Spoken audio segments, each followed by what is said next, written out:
All right, good evening and welcome to tonight's County Commissioners meeting. I want to welcome everyone in attendance. I want to welcome everyone on our live stream as well. Tonight we're going to lead off with our invocation, but I'm going to do something a little bit different.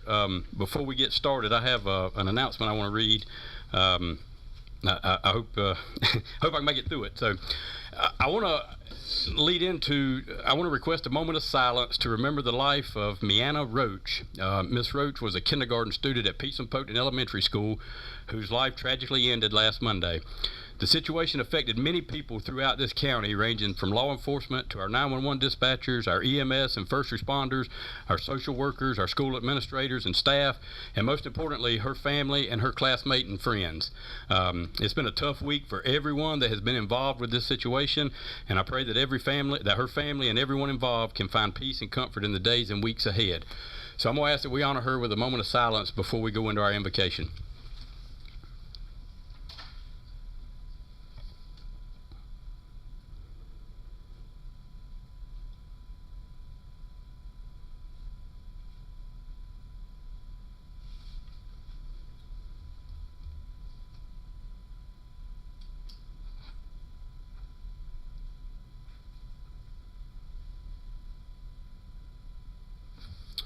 All right, thank you for that.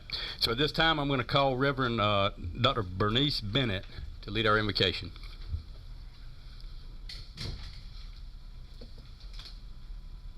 Good evening, all. Good evening. Please join me in prayer. Merciful and eternal God, we come again today in the name of your Son and our Savior, Jesus. And Father, we just come with a thankful heart, thanking you, God, for all the many blessings that you have so graciously bestowed upon us. And Lord, here we are at the Anson County Board of Commissioners meeting, oh God. I pray, oh God, that you touch each and every one of them and allow them to lead, oh God, the way that you would have them to lead. Decision that you would make. I pray, oh God, that you continue to touch this board, all that's involved, that they would do what's needed for this county. And God, allow them to be the leaders, oh God, that we all would want to emulate, that all we want to put on a pedestal and say that we want to lead like the Anson County Board of Commissioners. And God, we just thank you again for your many blessings. And this is our prayer in the mighty name of Jesus. Amen. Amen. Thank you for that, Reverend Bennett.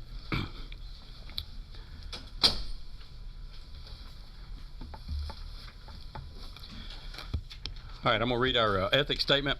In accordance with the State Government Ethics Act, it is the duty of every board member to avoid both conflicts of interest and appearances of conflict. Does any board member have any known conflict of interest or appearance of conflict with respect to any matter coming before the board tonight? If so, please identify the conflict and refrain from any undue participation in the particular matter involved. So are there any conflicts at this time? All right, hearing none, I will ask for an approval of the agenda. A motion by Commissioner Leary, second by Commissioner Little Reed. All in favor say aye. Aye. Thank you. All right, moving on to our consent agenda. There are, I believe, 5 items under our consent agenda. I'll entertain a motion to approve those. So moved. Motion by Commissioner Mims, second by Commissioner Little Reed. Any discussion on the consent items? Hearing none, all in favor say aye. Aye. Thank you. All right, moving on to our appearances. First up, we have Dr. Truman and Dr. Ratliff with Anson County School System. And I do want to acknowledge, I think we have several school board members in attendance as well.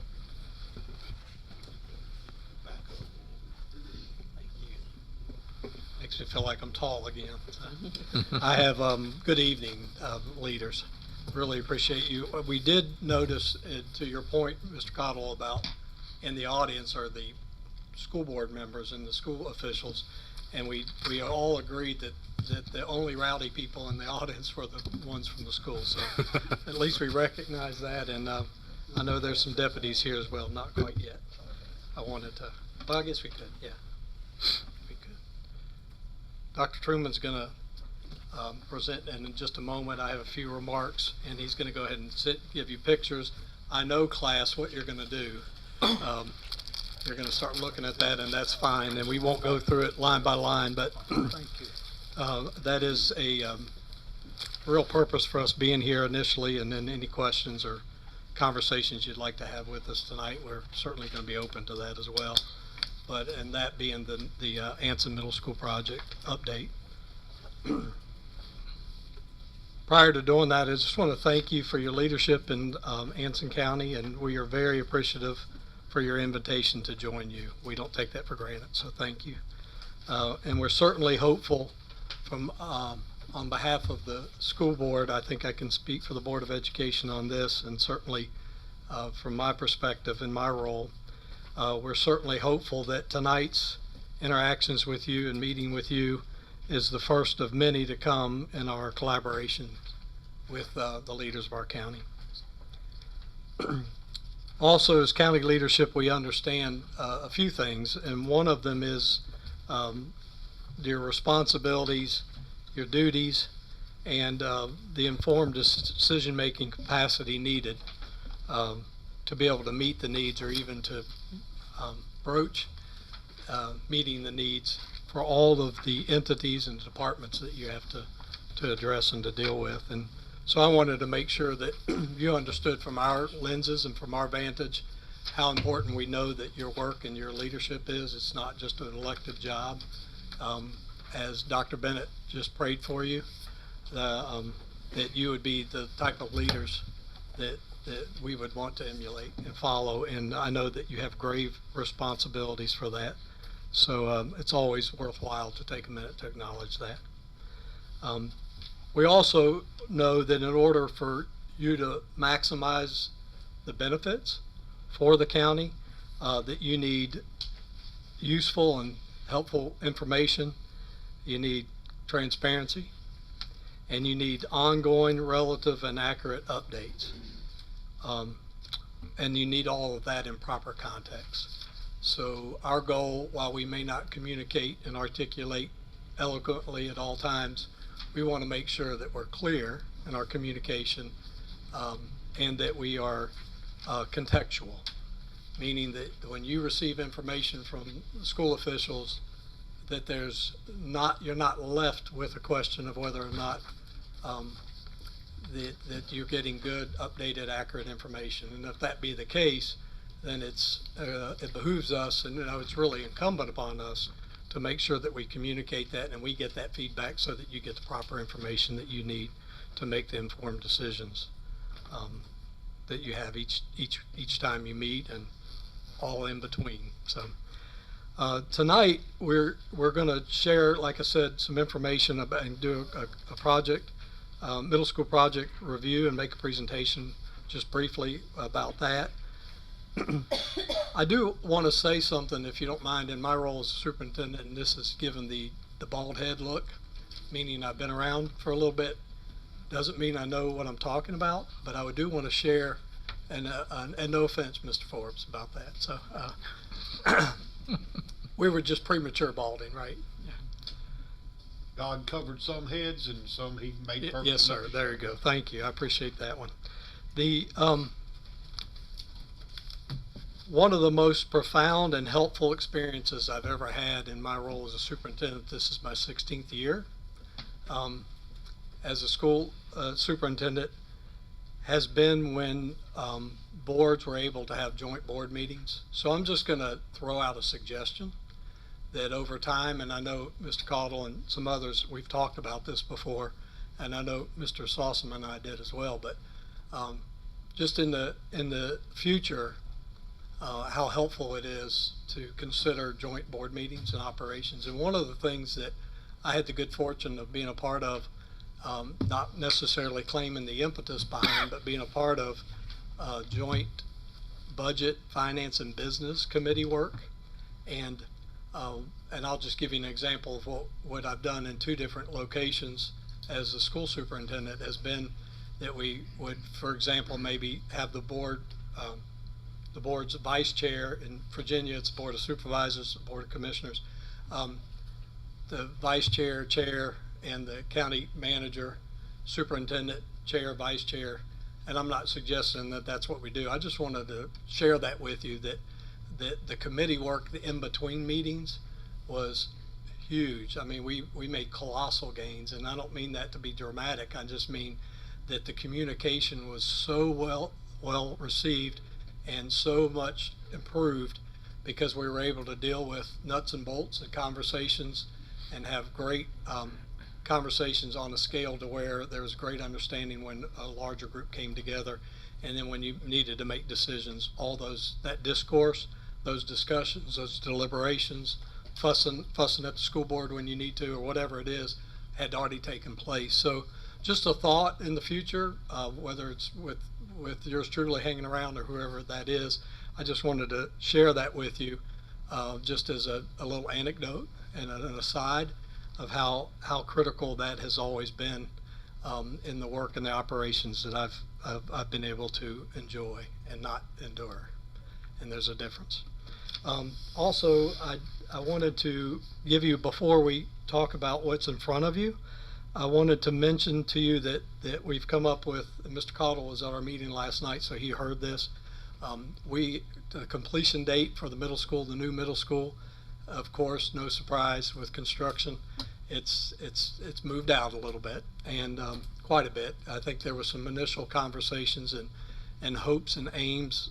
Board leaders can tell you more accurately, but there were some real thoughts that it was conceivable that by the fall of this coming year that we could be in. Then it was moved to November, and hang on, and then December, and then last night, Mr. Calder, you heard that as well, and is that more realistically we're looking at January 2026.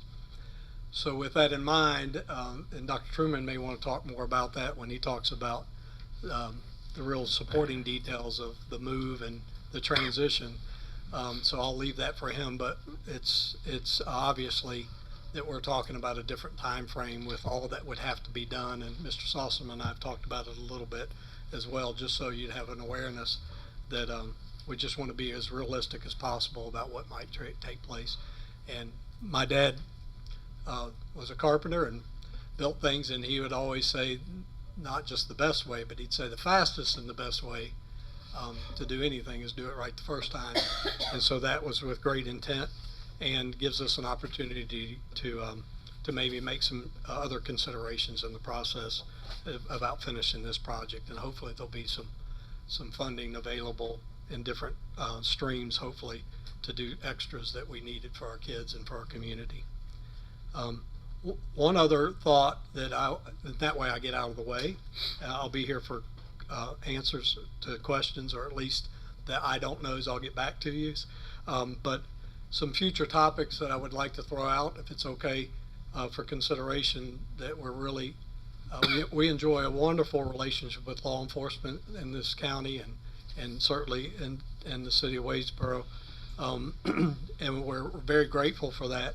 Some things that I would like to have a part of our discussions at some point is about just school community safety and what that would look like. Of course, that always includes SROs and things like that that are very important to the day-to-day operations of our schools, protections for our students and our families. It's absolutely essential. But also in conversations in the future, I might suggest, while I have the opportunity to do so at this point, some considerations we are going to have to take into considerations, and I'm sure there'll be questions as we go along, of which the Board of Education would be the ones answering those. Is it just about what you do with the old facility and things like that? As a part of that, I just want to mention to you, just from my one lens, that I think it's real important for us to consider some Anson Educational Center approach, and being able to meet the needs of not just our students, but our families in the future. What that would look like, there's better minds in this room and to follow me to do that, but I do want to, while I had the opportunity to share with you, that it's not this great vision or anything, but it is something that I think just by getting to know our community and the wonderful people here, that I just think that there'd be a great need for some support outside of just your traditional alternative education, but to consider some other things. And we can talk about that as we go. I just wanted to throw it out for your radar consideration, that's all. So, and I hope, board leaders, you won't fire me tonight for doing that, but we've had those conversations, and they're good leaders, and they're thinking ahead. And I would like for us to have community leadership be involved in those discussions. So if you'll look at, you've already scoped it out. You'll see some graphic depictions of what the school is looking like. Even since that came out last night, there was some concrete poured today in the section where the cafeteria and at the new school site where the cafeteria, maybe some EC classrooms and some other areas there that you can see the piece where the walls haven't gone up in the one section. I think it's section, I'm not looking at it, but sections G, H in that area that has taken place today. So we will start seeing the walls come up there. If you have an opportunity, make sure you walk in with at least the idea that you'll put a hard hat on. But if you'll see somebody up front and you want to go on site, they're very good about letting you do that.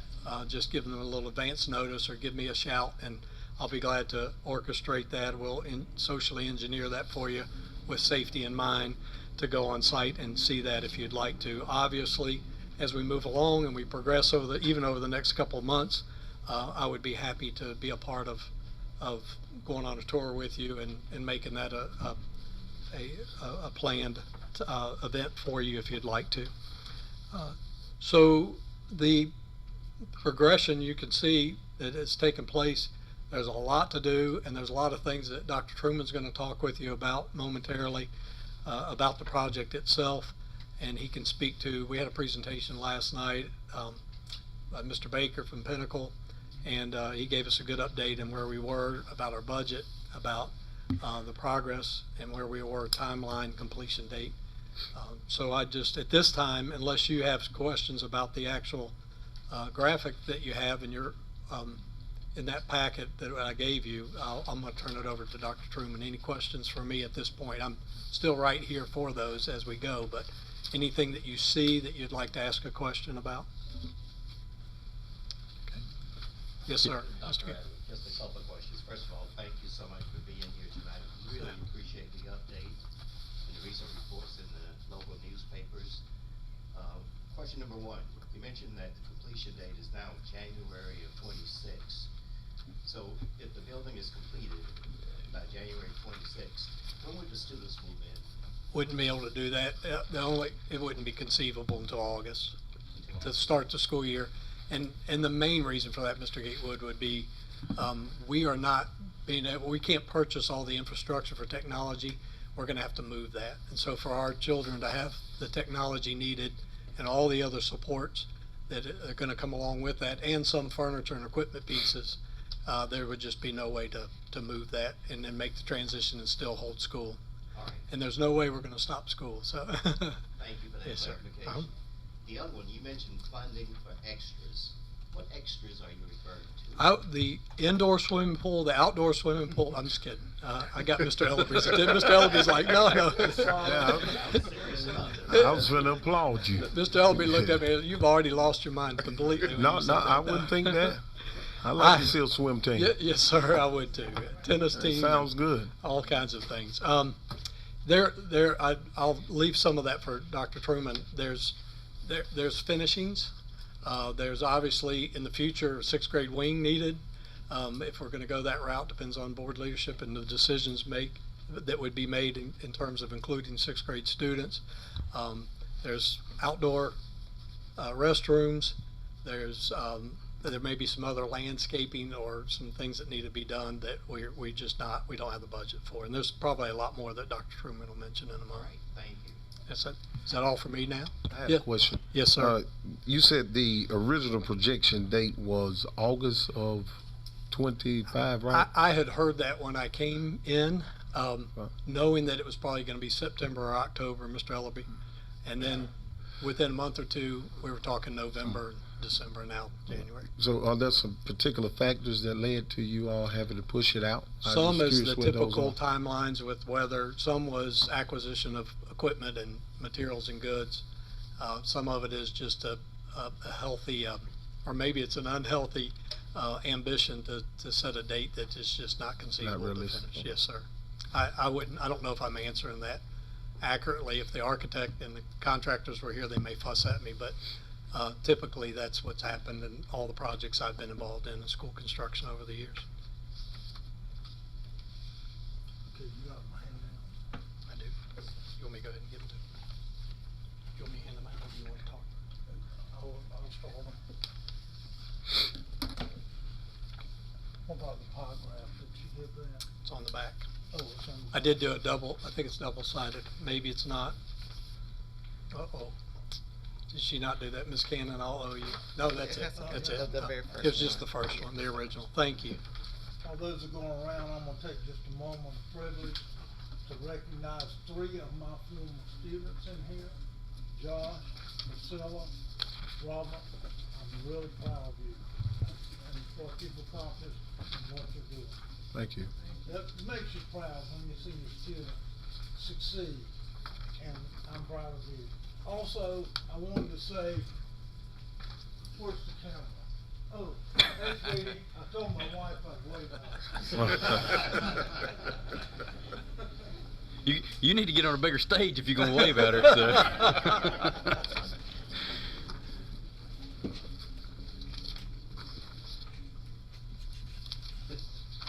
Again, I would echo the same thing that Dr. Ratliff has. It's good for us to have this opportunity to talk. It's good for you to get clear information and to hear it from the source. Because I've learned over time there's a lot of misinformation out there, and that misinformation travels much faster than the correct information does. But at this time we are looking at and he mentioned, and I agree with it too, coming to you with a request for an ad hoc committee of possibly a couple of commissioners, a couple of board members, county manager, superintendent, and meet periodically to bring you up to date, because we can share so much more information on a regular basis and to keep you apprised of the issues we're dealing with, and for you to tell us the issues you might be dealing with that have an influence on what we can accomplish. You have some numbers before you, and I want to go over those with you very carefully. These numbers represent our latest reconciliation. They are and will and change over time. They're not permanent numbers. So I'll explain why they're not permanent as we talk, but feel free to ask any question you might have, and please don't be offended if I tell you I don't know the answer, because I may not. First, I want you to look at the spreadsheet, this top one. There's actually 5 areas on this spreadsheet that will give you quite a lot of information, and it's entitled the New Anson Middle School Budget Summary. The very top of it, that layer actually tells you what the contracts were allocated at. For instance, if you look at Leitner on the very top row, we allocated $38.3 million for construction. We allocated $600,000 for miscellaneous technology. We allocated $1.5 million for athletic fields, and we allocated $92,000 for furniture. Under the architects, we have $2.8 million to Pinnacle. We also allocated $171,000 for soil testing and $17.425,000 for surveying. So the total cost, allocated cost, is approximately $44 million.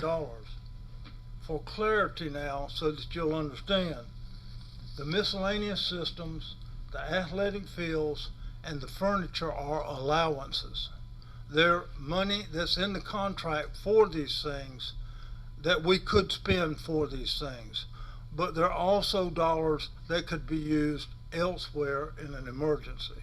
However, it's not hard to imagine what would happen if we didn't have any money allocated for furniture, or we didn't have any money allocated for ball fields.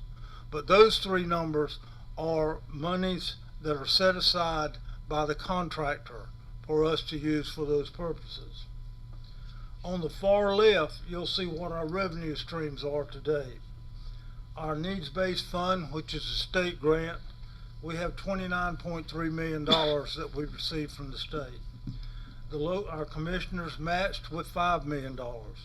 We're putting up $1.7 million of lottery funds, $46.5 thousand of sales tax funds, about $2.6 million of sales tax refund from the state, and about $2.6 million of our fund balance to reach about $42 million.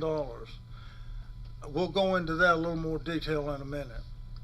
The far right column shows you the remaining revenue balances, and basically I'll call that the unspent monies to date. Those are the monies that were in the construction contract that have not been spent to date.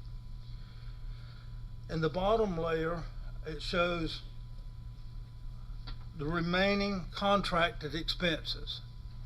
And as you'll see, we are about 2.9 million overdrawn right now.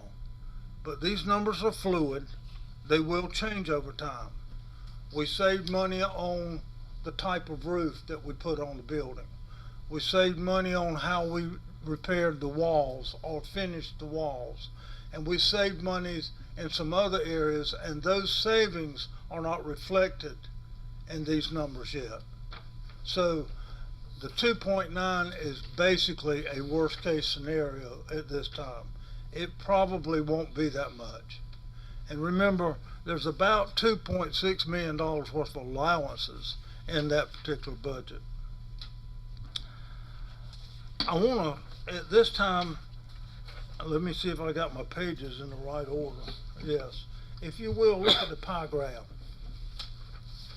The pie graph shows you very quickly what our funding sources are to date with state, county, and school system. And what we wanted to ask today for your consideration is that you would match the amount of money that the school system has been able to put together. Thus far, you have added $5 million.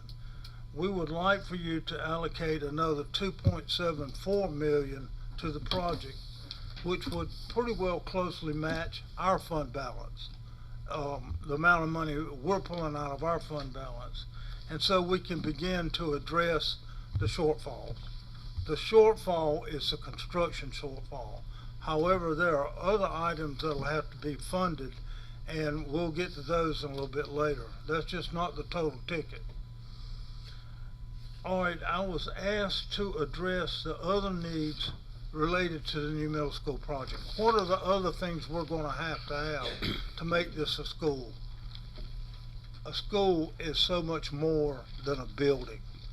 A school is a place where kids go and they experience a lot of things. A school is a place where the community comes and gathers and interacts. It's one of the souls of your community. And it takes more than just a building to make that. So here's what we're looking at. We're going to need an access road that runs from Anson Middle School to Anson High School. The purpose for that is so our buses don't have to get on Anson High School Road but one time a day. One time when they come in the morning, they'll go to Anson Middle School and unload, and then they'll take our access road and go up to the high school, unload and park. And in the afternoons, it's just the reverse of that. They'll load at the high school, turn around, come down through the access road to the middle school, and then exit both campuses back onto Anson High School Road. That's our plan, and we actually think we've got the access road covered. We think we can make that happen. All right, the next thing, as we mentioned, is our ball fields. Our ball fields are passively drained now, but that's it. So we're going to need sod, we're going to need topsoil, we're going to need fences, we're going to need lights, we're going to need finishing those, bleachers, the whole works, everything that makes a ball field a ball field. And at this point in time, as you can see, there's 1.5 allocated in the budget for that. We estimate it's going to cost about $4 million to actually get it done. But if we have to use that money elsewhere, then it's going to cost even more to get our ball fields in order.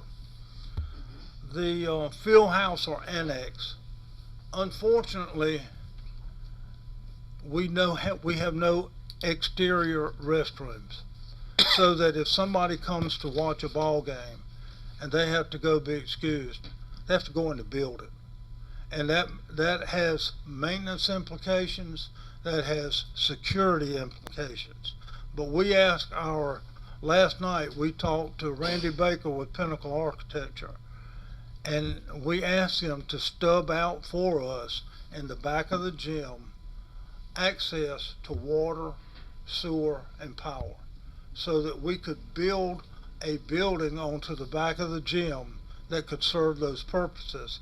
And we hope that that would be a lot cheaper. Now, if we do it, we don't have to pay an architectural fee, we don't have to pay a construction fee.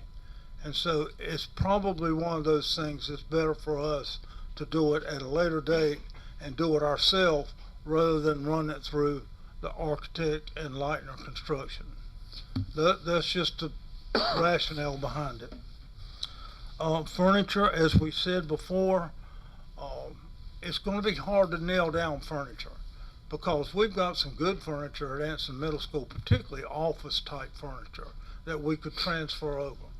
We know we want really good student furniture in there, but there's also bookcases and shelves and all different types of furniture that has to go into a school. And so that goes back to what Dr. Ratliff was just saying before. Even if we finish the school in January, we can't strip those items out of the middle school where our kids are to start furnishing another school. So the transition will take place in the summer. And we can't go in and get our IT functioning properly until, without whatever we have to move from the middle school to the new school, then we can start getting our technology where it's supposed to work. So we've been very cautious to tell folks, even though they may finish it in January, that's not the end of it. Because normally what happens in a school construction is the architectural firm will call for an inspection. And so they will go in and they'll inspect the school and they'll generate a punch list that the general contractor has to satisfy before they can come to us.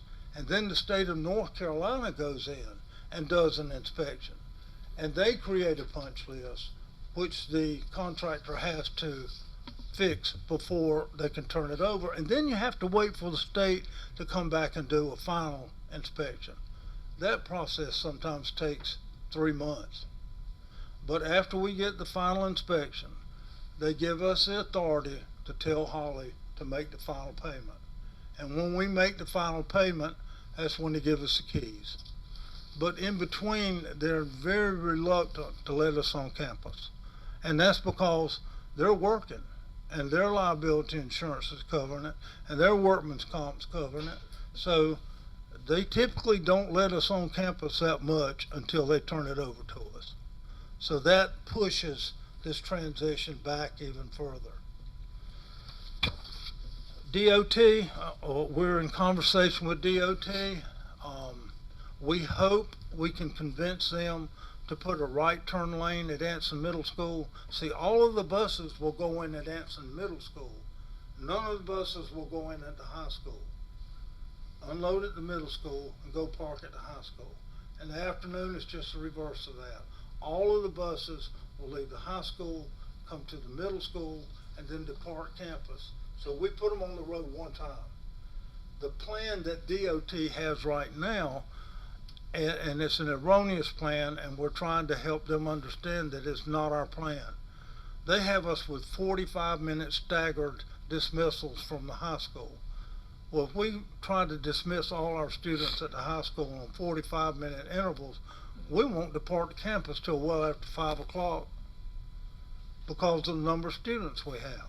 So we have to go back and get with them. We're hoping they'll give us a right turn lane at Anson Middle School. We're hoping they'll give us a left turn lane at Anson Middle School, so that cars coming from Camden Road that are coming north on Anson High School Road, they won't back traffic up all the way to Camden Road, that there's a way for them to pull over and then make their turn into the school. And we've even talked about asking them to explore and do a study on the option of putting a roundabout on Camden Road, on Anson High School Road, beyond the Armory, a roundabout, so our buses can come out, go down Anson High School Road, turn around safely, and then come back to Highway 74. Other words, they have to cross traffic coming out. So we would like to get it to the point where they make a right turn only out of Anson Middle School. That's the safest way. And then do a roundabout to go back to Highway 74. Okay, I've been going pretty hard. Are there any questions for me?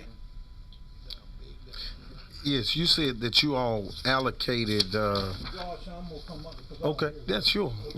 You ain't got a paddle, so I ain't too worried about it. So you said y'all had miscellaneum and athletic fields and furniture allocated, Yeah. but y'all just haven't yet spent it, right? The original contract Okay. that we signed with Pinnacle was it 42? I think it's 42. And all that money, they put Right here, 600 in this one, 1.5 in that one. So that money was money in the original contract, but it's called an allowance now. Right. Now, was planning also a part of that? Planning was their architectural fees. You know, Okay, so that, okay, that's what that is. okay. So basically it's about $2.7 million that's allocated there that you have not yet got to spending. That's what I'm asking. Yeah. Yeah, there's about okay, that's all. 2.7 there. Okay, that's what I need to know. Okay. That it may not come to that amount, but it is allocated that if it does. Like I said, we saved money on the roof, we saved money on the wall texture. What was the other thing, Dr. Slight savings on permanent windows as opposed to. Yeah, we adjusted the windows so that some are permanent windows, some are opening windows. Some that we knew would never open, they didn't need to be opening windows.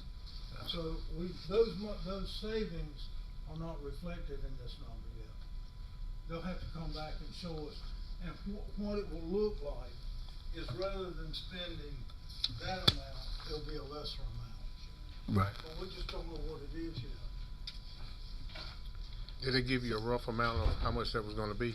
What's that, Roland? Did they give you a rough amount of how much that was gonna be of the savings? I don't know. Okay. Did they give you any estimation? On the roof, about 40,000, and then, and that was just color, premium color only, and going with a standard bronze, medium bronze roof. And then, I'm not sure, Mr. Mims, about the, wall texture, but it's not that amount. It's not Okay. quite I got you. 40 grand, it may be more 10 to 20. Okay. And the windows were far less than that. Yes, sir. I want to make sure I'm understanding this chart right. The $44,017,000 was the original contract That's the expense, contract price. and the funding sources were $42,000,000 and $43,000. So you were roughly $2 million short Yeah, day it's a one. shortfall. That's right. $1,974,000 you were short the day you signed the contract. Yeah. How does DPI allow you to sign a contract that you don't have money for? Well, they look at the fact that we have fund balance, you have fund balance, We don't have fund balance. but I mean, that's when they go. So, And even though there are anticipated costs, and I'm sure Mr. Gatewood is quite familiar with this, it doesn't always end up at that number. And that's what we're running into. Some of the things, and we got an agreement with Leitner and with Pinnacle 3 years ago, that they were not gonna raise any prices on us for 3 years. and that's where I'm getting at. But So last night, it goes up. in the school board meeting, Mr. Baker advised you that he was working within his budget. You heard. I heard the same thing you heard. He said, at this time, you're on budget. Yes, sir. He said, at this time, we will finish in January. Yes, sir. He said the school system's on budget. You'll have very few, let's see, what's the term I'm looking for? Change orders. Change orders, that's right. We have very few change orders. So far. And all of our allowances are intact. So that's what I'm getting at. So Now, I think, I'm sorry, I don't mean to cut you off, Commissioner, but I think I see one of the board members that want to give some clarity, if you Point will to allow. me, I don't know If why you they- allow, I think. One Ms. of the Davis things I wants just to- want to make sure we clarify, because we may have gotten our numbers inverted, because really the original was $42 million ish. I'm not looking at the exact number. And then with the additional expenses, then it's the 44. So to answer your question, I may get corrected here on text in a minute, but so the original contract was signed for the amount that was awarded from the state. The way I understand it, Mr. Cottle. I hope I'm not confusing that. So but I what's just- added on top of the 40, if it was originally 42 million, what has been added on top to get to 44 million out of these numbers you've got here? I don't know that I know the answer to that. I think I can clarify Yes. it just a little bit. Can you come to the podium, so we? You know, I'm part of the doo-wop. So, I'm Lisa Davis. So I think what the differences are is that what we're showing you tonight would be with the additional, if we dressed the ball fields and not just had them as they are, and if we did some of the extra things that we're talking about, is where the prices increase. It's not that we signed a contract knowing that we were already behind it. When we signed the contract, we were dollar for dollar exactly with what we had, because DPI wouldn't allow us. But That's we what- know that there are allowances that we're gonna move it forward if we chose to move forward with those, other things that we have in there. Like if we chose to move forward with the extra furnishings, and if I'm saying something wrong, stop So me. far, so good. With the extra furnishings, if we chose to move forward with the dressing of the fields, you know, the things that would, kind of like if you go into remodel your house and you go to Lowe's and you pick this cabinet, but your wife really wants that one, your price is over here, but she really wants that one. If we really get this one, that's the difference of the prices. If we stay right where we are with contract, we are in budget with our contract. And Leitner and Pinnacle have agreed that, you know, they can't go up on us. It's if we choose to do the extras. And that's kind of, I stepped That's- up in here, sorry, good. so far. Okay. So it kinda sound like y'all, There also could be some planning expenses. I don't know the answer to this. When you asked the question, Mr. Ellerby, about planning, there could be, I just want to make sure that, I want to be careful not to say something that's not inaccurate, but I also don't want to mislead in any kind of way here. There could be some additional planning expenses through the architect that are embedded here that I need to make sure that we get the answer to you for.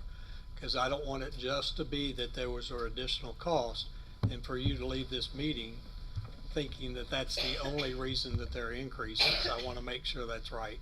My hesitancy to say that that's part of it is that if I'm inaccurate, then I will have said that we overspent somewhere or did something like that. So I want to make sure I get that right before I suggest that. But I do not want you to, I don't not want to leave this meeting suggesting that it's only because of the cost of doing business and extra expenses, because there may be something else there from the planning piece that's additional cost from the original contract.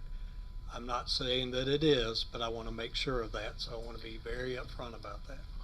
Thank you. The reason I question that 44 million to 42 million is Dr. Truman, I'm sure you remember, and Dr. Ratliff, you probably remember as well, we had a prior commissioner who was adamant that there wasn't enough money allocated for the project that y'all were trying to build when it was in the process of being I heard about built. it a lot when I first got here, yes. So I would just like to let the audience and our citizens know there was some forethought put into, there wasn't enough money to build the school when the contract was signed. The contract was signed in a hurry, and Dr. Truman, I think you can attest to this, that there Well, was... it's a little bit more murky than that. Okay? Yes. When we were trying to match the available resources and revenues with the expenditures, we couldn't do it all. And so we decided we'll cut back on some things. One of the things we cut back was finished ball fields, because we've got finished ball fields at the current middle school site, and we can use them. Yes, So sir. finished ball fields were never spec'd in that first number. We also knew that we didn't have enough money for furniture. They're the ones that put the money from the allowance into the furniture. When we originally spec'd it, we did not spec furniture. So as they put those things in there, that's what's causing those numbers to go up. So you originally had planned on having no athletic fields and no furniture, and Well, we would have rough graded athletic fields, but not finished athletic fields. but you don't have finished athletic fields for 1.5 million either. Yeah, So if we were to give you 2.9 million tonight, you're still not going to have finished athletic fields. yeah. But I think if you'll look at those allowances that they put in there and consider those as our dollars, because they're coming to us, they put them in there, the numbers are gonna be pretty close, 42. But we don't have any ball fields. I agree, but that was an acknowledgement y'all made early on. You knew you weren't going to have those when you signed the $42 million contract. That you had already acknowledged that. When they first put it in there, like I said, there was no furniture, there were no ball fields. All of those And you agreed to move forward with that. That's what I'm saying. That's the only Yeah, way we that's could make the numbers. yes. Like You're Dale accurate. said, You're Yes. accurate. The state had to make sure the revenues and expenditures matched, or they wouldn't go forward with it. That's correct. So you acknowledged that early on, and now you're coming back wanting us to pay the difference to get the ball fields and the furniture. But I think that you can understand, the state of North Carolina gave Columbus County $55 million to build a middle school, a gift, $55 million. We got 29.3. I understand. The state sent us another alternative to build a cheaper middle school as well, but Well, we went and looked at it, but it was not what we wanted. And guess- I want a Ferrari car out there too, but as Miss Davis said, you got one type of cabinet and another type of cabinet. I wanna make sure everybody understands this. Omega never gave us a number. Because the decision to sign the contract was rushed. No. So, yeah, yes. Who's They that? never Say gave that us a again? Yes. number. We gave them 6 months to give us a number, and they wouldn't give us a number. And I can't start entering into a contract not knowing how much it's gonna cost. We did right here. So we're $2.9 million short already. So, But if you take the allowances out, okay. So, we make budget. okay. How much? And you're not gonna end up with what you want. I understand. Do you have an estimated cost of the 6th grade wing to add it on? 5. Like $5 million. So we're going to be looking at 49, just call it $50 million If you go. if you add the 6th grade wing. What you're gonna find is, that's gonna be the cheapest school building you ever built for a 6th grade wing for $5 million. If You're you, not gonna come yeah, close and to the only comment I would, you're right, I have heard a lot about the situation and all of the nuances with coming up to the project. As we're sitting in the project, I would agree, that just based on what I see, there's no consolation prize with this, because it comes down to having the resources to be able to pay for what our kids deserve and what they need and what they deserve, not just what we want. And I would agree, just as a quick editorial, if you'll let me for a minute, is that I would agree that there's a couple of things from an operational standpoint or practical standpoint. What Dr. Truman's saying about the addition, there's just no way possible that you'll get a better arrangement than that. That doesn't make it easy, because you still have to come up with the funds either through grants, local body, governing body, wherever that money should come from through a stream in order to make this happen. It does not negate or minimize the fact that from a cost effectiveness, from my lenses, from what I see and what I've experienced, there's absolutely no way you can get a better bargain. Again, I know that there's all this other after that, but I did want to make that point.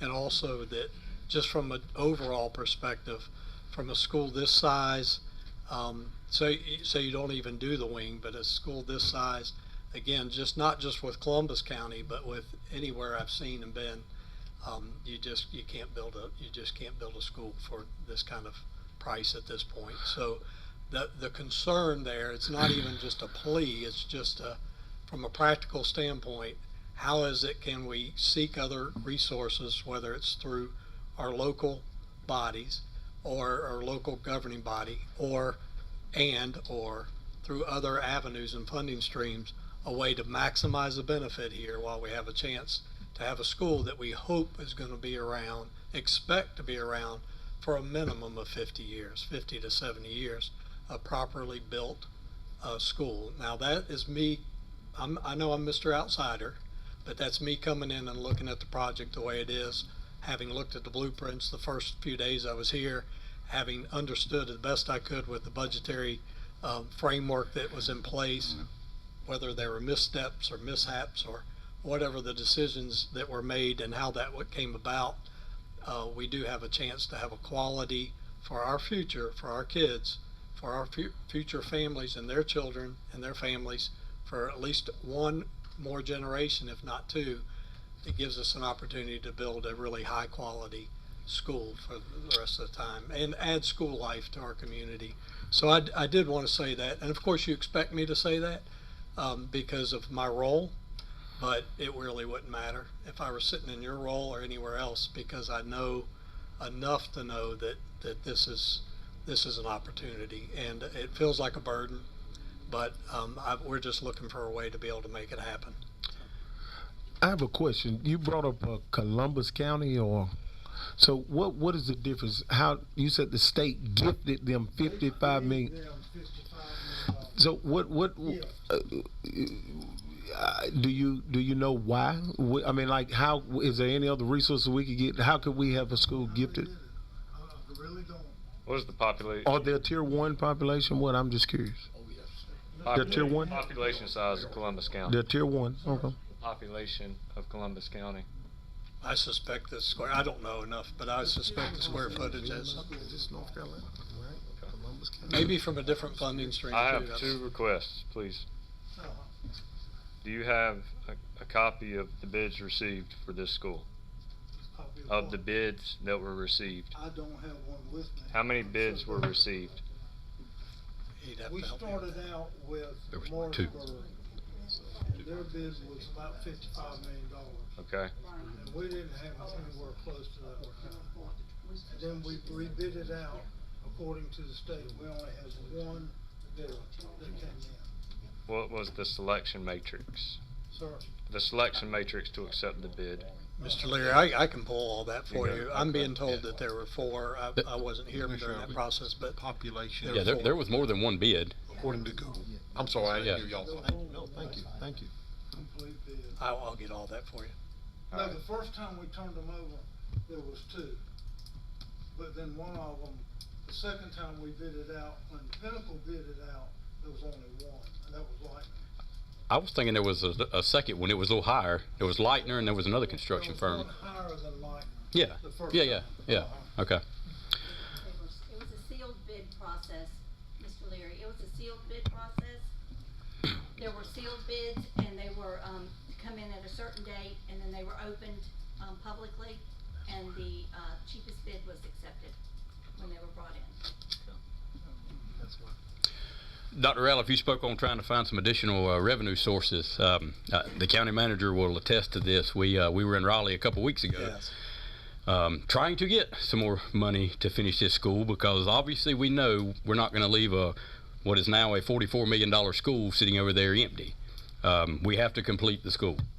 What that looks like, I can't tell you today, but Right. we were in Raleigh asking for more money to try to finish it. Blood out of a turnip. And I can't repeat the responses that we got from the senators and representatives in this room tonight, but it wasn't real pretty. They were not happy with how this process was carried out. They weren't happy that we sat on that money. They give you the money several years ago when we started with Marshburg, and they know that, and they reminded me and the manager of that 2 or 3 weeks ago. So I'm not saying it's not coming, but I can tell you that it wasn't a pretty conversation. Sure. I understand that, and some of you have shared that with me before. I completely understand that. It's one of those situations where tonight we're discussing it for good reasons. It's an entanglement that now can't be entangled, and I know we all know that. So there's no excuse making. It's just a matter of fact that it's hard to go back and untangle that. So my commentary about seeking other funding sources is just trying to find what feels like blood out of a turnip It is. sometimes, and I understand that. But it doesn't leave us less desirous of trying to find a funding stream in order to support. Still have a need there, yes, sir. Because we not just because it's not an emotional plea for our children. It's just more goes back to what Dr. Truman's saying. This is the life of the community. So this is just our opportunity. It's unfortunate that there's these entanglements that we cannot fix completely. We can acknowledge and we can look at them going forward and wish that they hadn't have happened. I just feel like from my role, my perspective, while I'm here, whether it's days, weeks, months, it may be hours after tonight's meeting. It may be minutes. But with that said, and I don't say that flippantly, I add a little humor, but but it could happen. So I feel like that my role, my responsibility as interim superintendent here is to find ways to be proactive, to be positive, purposeful, and certainly productive in our approach to try to find ways to not just collaborate with you, because this is one funding source, the most important funding source, because this is us. It's like we say, we are Anson. So what are we going to do, even if there are entanglements that folks in this room at this point can't fix? So that's not a lecture response. That's just a genuine response to the fact that we need to go forward from where we are the best we can. We have a team of people who can think clearly and be responsible, acknowledge, apologize. We can fix those things, but we cannot fix what has already been done by way of budgetary framework. That's right. And but I hear what you're saying very clearly. That won't keep me from being in my role at the time that I'm here, being hopefully not a loud, but a very honest and straightforward spokesperson to see if we can find funding to be able to do this project the right way, so that you're not working with this later. Our other decisions are, what are we going to do with the old building? What are we going to do on our next steps in our progression as far as school community? How can we come alongside the school system so it's not encumbered by all these decisions about a middle school? That we solidify it, we put it together, school life opens up, and then we're ready to go to the next leadership decisions we have to make. Yes. That's just Brian's opinion. Dr. Ratliff, my question is, what talking have y'all been doing about the 6th grade wing again? I mean, because you had them at the middle school, you moved them back. What is the board and y'all trying to decide? They'll stay at the elementary schools for now. Okay. For foreseeable future. Okay. And obviously, unless we can build a 6th grade wing, they'll stay at the elementary schools. Okay. And to Mr. Caldwell, and Caroline, you may remember this better than I do. We didn't get all 29 million at one time. The first grant they gave us was 15 million with a $5 million grant, for a total of 20 million. And then the next one we got was for 10 million. 11. And then we got another one for 5. So there was never this big pot of money, and we also lived under this umbrella. If you don't use it, you can lose it. That's right. So here's our dilemma. We're sitting on $42 million, and we could lose it. Nobody in Anson County would want us to lose $42 million. So we had to pare down what we could buy until we could make it work. And that encouraged y'all to kind of move, sort of hastily. Okay. I have one last question, and I'm done with it. Is it a possibility to make another appeal to the state? Well, that's what we want to do. Okay. I mentioned that to Mr. Caldwell, that we would like to go with you the next time you go, because there's nothing better than walking into a legislative office face to face and saying, we need your help. I agree. I could argue there's something better than doing that when you get the response I got 2 weeks ago. But the Bible says you got to it wasn't pretty. And I brought that question up because I had no idea about Columbus County receiving a gift of $55 million. $55 million to build a comparable. Understood. And I asked a question here amongst my colleagues, and I'm familiar with the Whiteville area. I found out the population while sitting here. and I found out demographics while sitting here. And it kind of makes sense now to me why they gave them $55 million. And I understand your approach, but I think that when you make this appeal to our state legislator, we have the appropriate conversation, because they're 50,000, we're roughly about 22,000. They're still tier one in that 50,000. And I do understand that the percentile of our demographics is not appealing, right? So I'd like to have that conversation with our legislators to see why we can, because roughly, if y'all correct me if I'm wrong, $10 million would set you in a place where you could add your wing and finish up. With that $10 million, We had the sixth grade wing, and we fixed everything. okay, but with that $10 million, we would still fall shy of about $19 million that they gave Columbus, right? Right? So, and while I understand your approach to us, and you should come to us, because we all are family, right? Thank you for your years of service, and you retired and you kept on working. You're serving our county still as chairman of our school board. That is needed.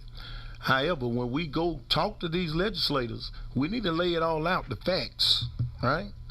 Why Anson County cannot be gifted this amount of money. I don't hold you accountable. I understand you want to get something done. We need people around who want to get something done. Well, if you can give one county $55 million and we had to beg for 26, we on the same page, right? I'm with you. I want to be public. This camera see it and hear it. Commissioner Ellaby believes in the school system, Anson County. I have children attend in that school system. We won't stop. But we need to put the pressure on our state to say why we can't get no more money. Simple. And we need to put the appropriate amount of pressure. I'd like for you to go. I'd like to have a conversation with Mr. Brody and ask him if Whiteville, Columbus County can get $55 million and they got 50,000 people, why Anson County can't get 40, 35? I mean, give us, I mean, you know. All we need is 10. Well, I understand. Now, at this point, they've given us 26. Is that right? 29. 29, okay. That's still shy.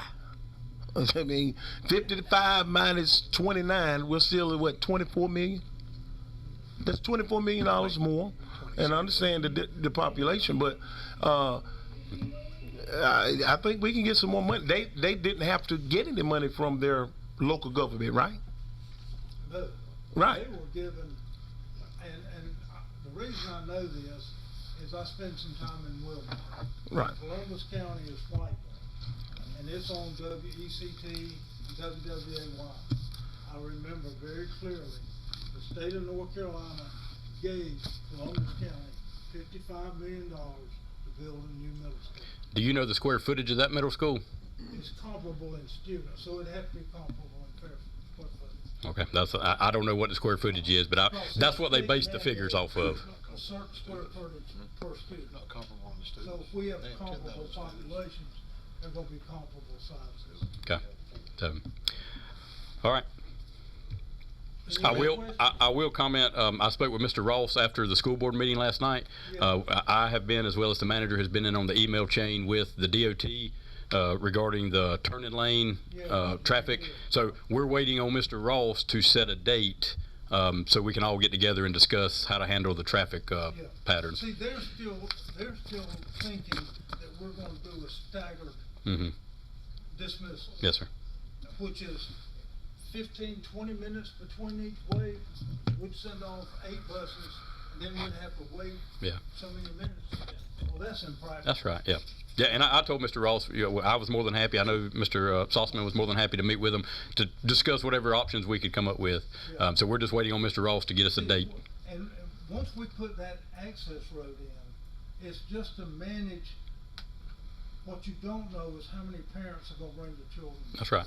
So, And they're on the road at the same time the buses are on the road, at the same time the front wheel trucks are coming through there. I'm really more concerned with some of them that are coming from Camden Road, trying to make a left turn, and these boom. yes, sir. One last thing in the pie graph here, pie chart that you give us, it reflects $5 million from Anson County. that don't reflect the 18 acres of land that the county give to the school system that we invested in. So I just wanted to reflect that. And we don't say that to try to throw anything up in your face. That's Yeah. not our intent at all. We want to work with you. We want That's right. to be transparent. We want you to know what we're dealing with. And like I said, to get with Dr. Ratliff and let's set up an opportunity, maybe in 6 weeks, we just sit down and go through the numbers. Yes, sir. We've discussed it numerous times. Yeah, they get together. We'll set a date, one of us, and we can, like I said. Make it work. Mr. Mims, did you have another question? No, that was the only one. On both boards Mhm. at some time in the future. That's one of the things I proposed. I believe that. Yes, sir. Yeah, I think Mr. Woodburn had one too. Did you have a? Well, I'm trying to let I'm sorry. everything I've heard kind of wrap down through my feeble brain. I think my question's been answered, so I'm going to, for the sake of time, I'm going to let it go. Don't take my mannerisms wrong. Oh, no, you're fine. You're You're fine. You're fine. Yeah. I mean, I think we can all agree, like you said. I mean, we're here for the kids and all that. I mean, we want the best for the kids. I think looking at the budget of the county and looking at the budget of the school board, I think just like you said, I think a trip to Raleigh and a trip to beating down the door at the state is the most ideal approach here. Yeah. Is going to the state and seeing what we can get, because And again, that's We're- a worst case scenario. There's some savings that we put in there that are not reflected in those numbers yet. and I think a real good reflection into the numbers and seeing a tiered approach of this is what we've got to have. Uh-huh. This would be a little bit more than what we've got to have that would be acceptable. To this would be very good scenario. To this would be just amazing. I think a tiered financial stability of each of those categories would be great to put in front of everyone. You understand what I'm saying? Like 2.7 would get this. Yeah. 5 million would get this. And that's 10 what we million can would work get with. this. I mean, That way just when you approach it and show them, let us know that, and we'll try to work those numbers up for you. Mis- But And- I don't know what the ball fields are gonna cost yet, so that's a hindrance. We don't know how the furniture's gonna work out yet. We've got some options there, so there's some numbers I just can't give you yet. Mr. Leary, if I may interject. sir. I don't want to interrupt Mr. Burke. I'd just like to make a comment. I'm just trying to, like I said, I'm trying to wrap my feeble brain around all of this. Basically, I guess the rest of the story is instead of a shortfall of $2.9 million is more at this point. We know for sure to include the 6th grade ring is actually $8 million. But then past that, with other items you're missing, it's probably more than that. It's So gonna be about 10. $10 million. Okay, that's what I was trying to get a hold of. So basically, we're looking at a $10 million What we shortfall. really want, it's gonna take about. Take 10 million. Okay. I'm just going to say this. Before we had this meeting, the information that I received prior to this meeting, it was already $900,000 difference into what I was presented today. We were looking at 1.9, then we're looking at 2.8 now. The 6th grade wing for another 5 million right now, and I think that's just might not be an option right now. What we need to have done, Plain and simple. when I said, these are our numbers. Mhm. Okay? These are the numbers our finance officer generated. We have not reconciled with Lightning. We have not reconciled with Pinnacle. And we have asked them for a meeting to reconcile our numbers with their numbers. So we'll know where we are. Yes, sir. But we haven't had a chance to have that meeting yet. I understand. We can ask for it, but they have to give it. Right. Mr. Calder, may I Yes, sir. make a comment? Yes. Just to make sure I'm on point Mhm. and in my next mission for you on behalf of the school board and certainly for this body. So Mr. Leary, I'm hearing that there were some questions about the bids. We'll go back into that entanglement. That's not entanglement. That's just actual information Yeah. that might be helpful for the board to see going forward, to be able to look back in order to go forward. So we'll pull that. Your tiered approach idea, I think would be simple. Simple as in a simple way to present it. Yes, sir. Not simple Yes, sir. in the labor hours. It'll take some time to do that, but and I think that would require some of the efforts from the reconciliations and the conversations with the architect and the contractors. But we will have at least something better than a skeletal approach to give you a tiered approach, if that pleases the entire board, because that is a real nice way to be able to pull that together. I mean, it's always a good budgetary approach.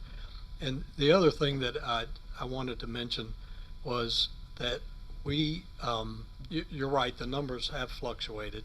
So what I want to make sure is that when we meet, however we decide to meet going forward, whether it's through suggested committee activity, joint board conversations, and those kind of things, that we have everything just in a real executive summary approach for you to see what has happened, where we are now, and what the needs are going forward. So would that be an appropriate way to do that? And then I can't speak to all the other things that took place before, but I can at least take us from where we were, where we are, and then where we need to be, and with a tiered approach in mind. Is that acceptable way to approach that?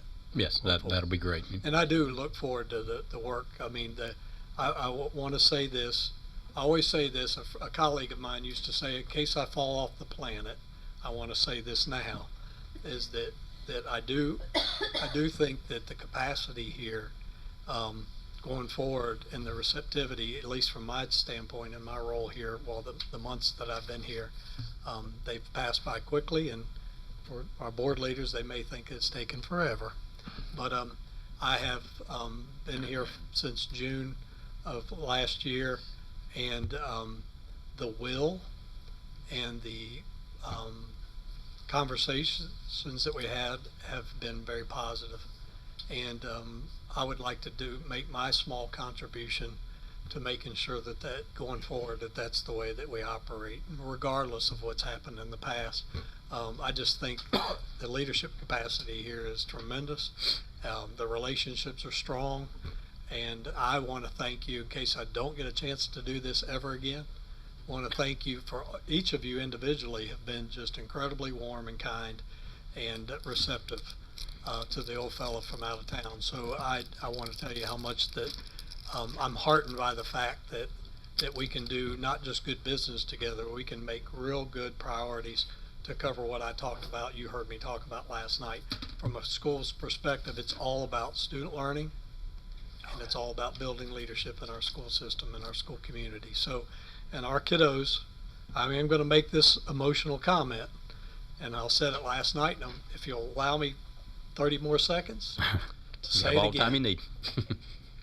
Well, our kids are second to none. They are absolutely second to none. So in every way possible that we can look for human resources, the human capital, obviously the physical and the physical resources that may be afforded to build, whether it's building a school, adding a program, enhancing what it is that we're going to do.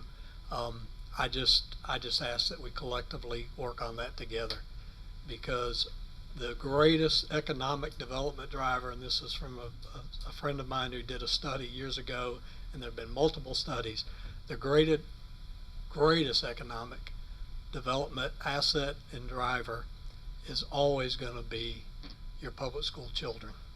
It's just, there's no way, I mean, I taught research that just makes me a little scary. It doesn't make me real smart, but it makes me being exposed to the literature. And the literature doesn't just suggest, it is solidified that over time after time after time, that the more that we invest properly, and that's the key word, and that's a lot your responsibility and this board's responsibility, to invest properly in our public school community, is what is going to make the difference in economic development for years to come, not just because of educational attainment. There's lots of other factors involved. Obviously, that's a huge one.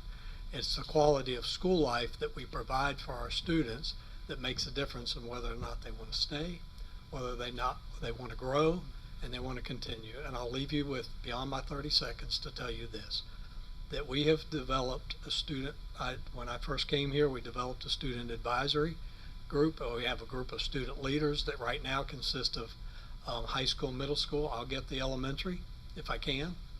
But our high school and middle school students, I am here to tell you that they are beyond amazing. And some of the times, if you can believe this about me, after knowing me for several months, left me speechless. If you can do that to Brian Ratliff. And the reason this happened is because they understand the needs of our community. They know what's needed leadership-wise.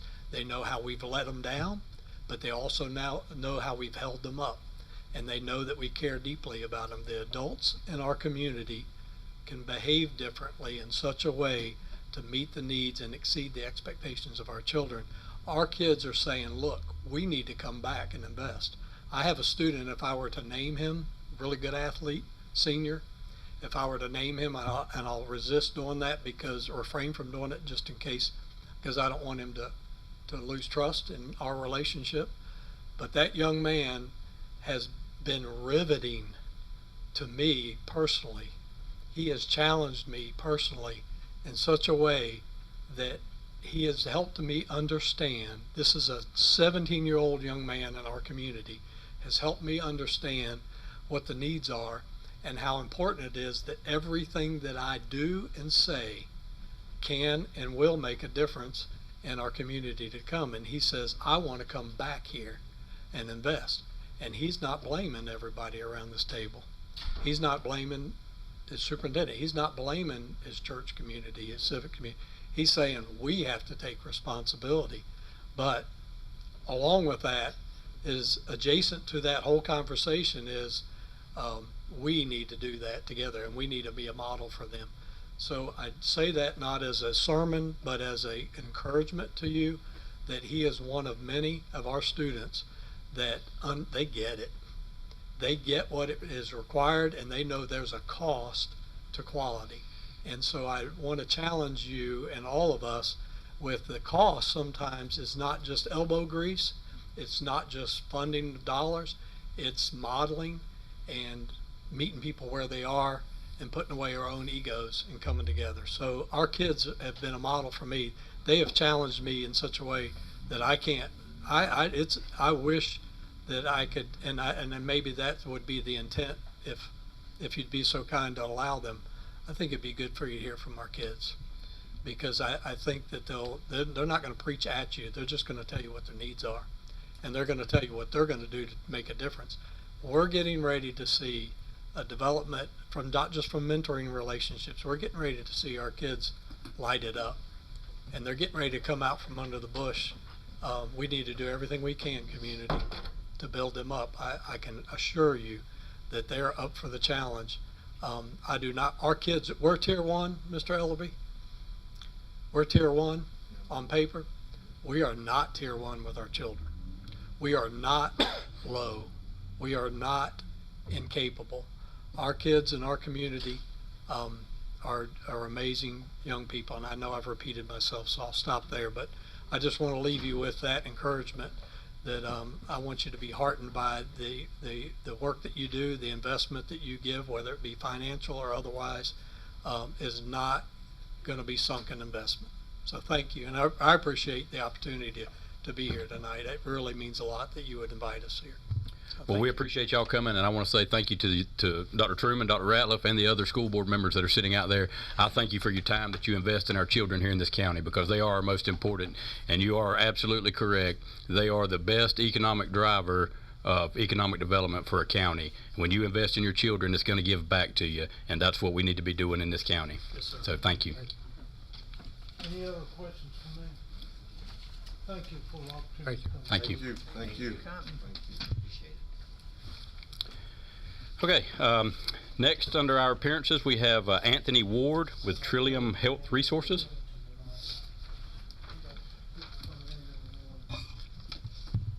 Thank you, Mr. Chairman. I appreciate it. And Commissioners, good to be with you this afternoon, or this evening now.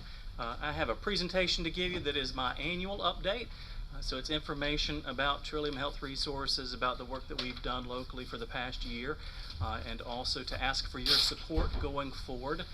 So that is at the end of the presentation, but you're accustomed to these presentations from me and from Victoria Witt, my predecessor, over the years. So this one is fairly similar to that.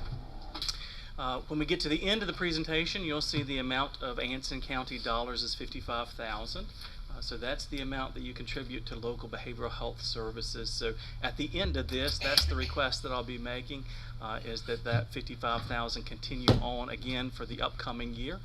No request for an increase is being made for that $55,000. So I was told it takes 30 seconds for the projector to come on. I've now used up that 30 seconds of time, so now I can get going with the actual presentation. So the first thing I want to do is remind you of Trillium Health Resources and the work that we do. So Trillium Health Resources, that's been our name for our local management entity for the past year. You knew us before that as Sand Hill Center. The state in 2023 wanted further consolidation. As you may know, the system has consolidated over time from about 40 of us down to about 23 of us, down to about 12 of us, now down to 4 of us.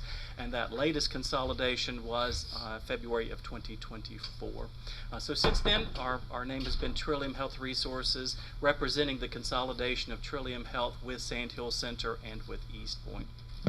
You see our mission statement there. I think the important thing to highlight is that we don't offer direct services. We work with a network of providers who do offer those direct services. So that's a bit of a change that we've gone through over time. Back in our early Sand Hill Center days, we were the ones actually providing the direct services. Now we have a network, and we manage services through that network of providers. And individuals who are seeking behavioral health services could come to us. They could also go directly to one of those network providers. So having said that, I want to share with you how to access resources. Just in case anyone is curious or interested, you see our member and recipient services line. So that 800 number could be called. Any individual who's seeking services could call. They could ask about local services, and we could make that connection with them. Someone who's in a behavioral health crisis could call our 24/7 behavioral health crisis line. Mobile crisis is an option as well. Stopping by a local provider is an option also. So there's a number of different ways to connect to behavioral health services for folks who are interested. So again, I mentioned to you Trillium Health Resources is a consolidation of 3 local management entities. So now we're one of 4 tailored plans that operate across the state. We're the largest of those with 46 counties. We have about 3 million in population. Medicaid is our largest amount of dollars. It's also our largest amount of individuals. So you see we have about 215,000 of Medicaid eligible individuals. That's going to be important when we go through the budget, because Medicaid is our largest funding source. It's not our most flexible, which means you have to be Medicaid eligible, and it has to be a Medicaid eligible service to receive that service. You see Tailored Plan and Medicaid Direct. Those are 2 different types of Medicaid. Tailored Plan includes physical health services for individuals. Medicaid Direct is not the physical health component of it. And then 287,000 uninsured. That is our state-funded individuals. So we'll cover our state-funded amount when we get to that in just a bit, but you'll see our state-funded amount is considerably smaller than our Medicaid amount, while our number of uninsured members is actually a bit higher than our Medicaid amount. So with 46 counties, we want to make sure we keep a local connection to what's going on in each of those areas. So the way we've done that is to divide our 46 counties up into 5 different regions. I have the pleasure of working with the Mid-State region, which is Guilford, Randolph, Montgomery, Anson, and Richmond counties. Each of those have a regional advisory board. That regional advisory board shares information up with the governing board, and from the governing board to the regional advisory board. Anson County is well represented on that regional advisory board. Commissioner Priscilla Little Reed serves with us on that regional advisory board, as does Ms. Keisha Dunlap.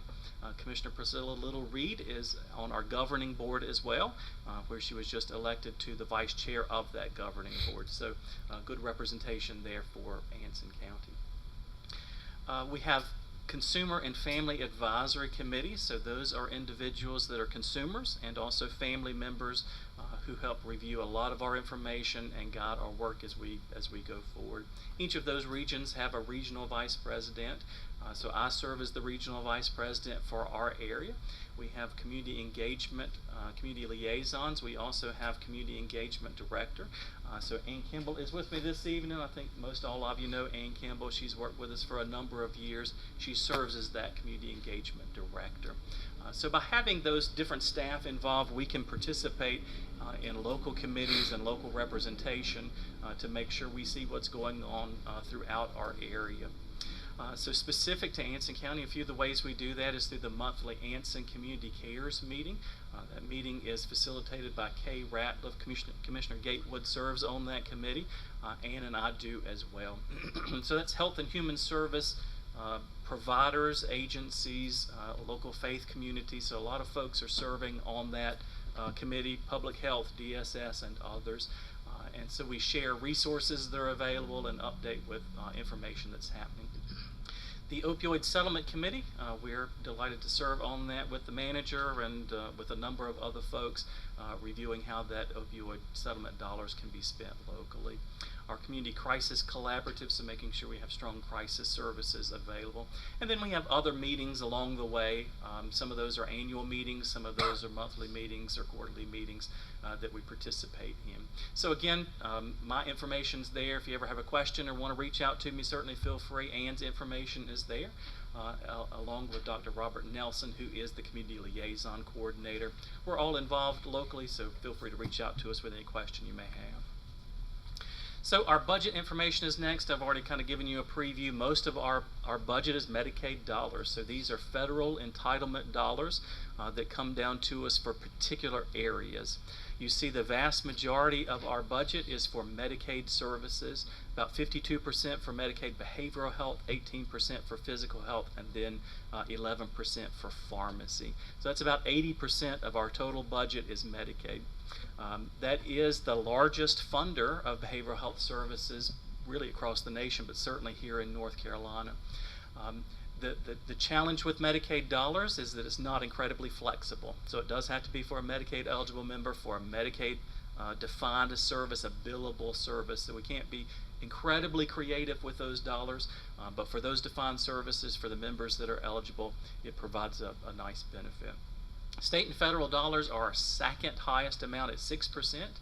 That's for our uninsured population. So I talked about earlier the numbers of uninsured folks. So we have a significant number of uninsured individuals. About 6% of our budget is reserved for that funding. Our state funding is more flexible, even though it's a smaller pot of dollars. That is more flexible dollars that we can adjust where we see the need. County funding is our most flexible pot of dollars. In overall dollars, it's 1% of our total budget. But for those county dollars, if a county is interested in a particular service and they're using their dollars to fund that service, it really can be as creative as the county wants it to be. And then you see about 12% of our budget is for administrative costs. So with that, we serve individuals throughout the community. You see last year we served about 77,000 individuals. That's throughout our full catchment area. We'll talk specifically about Anson County in just a moment.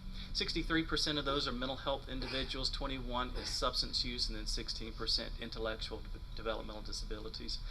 This is the primary diagnosis of individuals. What you often see is folks with a dual diagnosis. Sometimes we see folks with a triple diagnosis. So mental health is the most common primary diagnosis, followed by substance use. So we mentioned the tailored plan earlier. The tailored plan is our newest part of work. We've been a local management entity, so we've managed Medicaid dollars for a number of years now.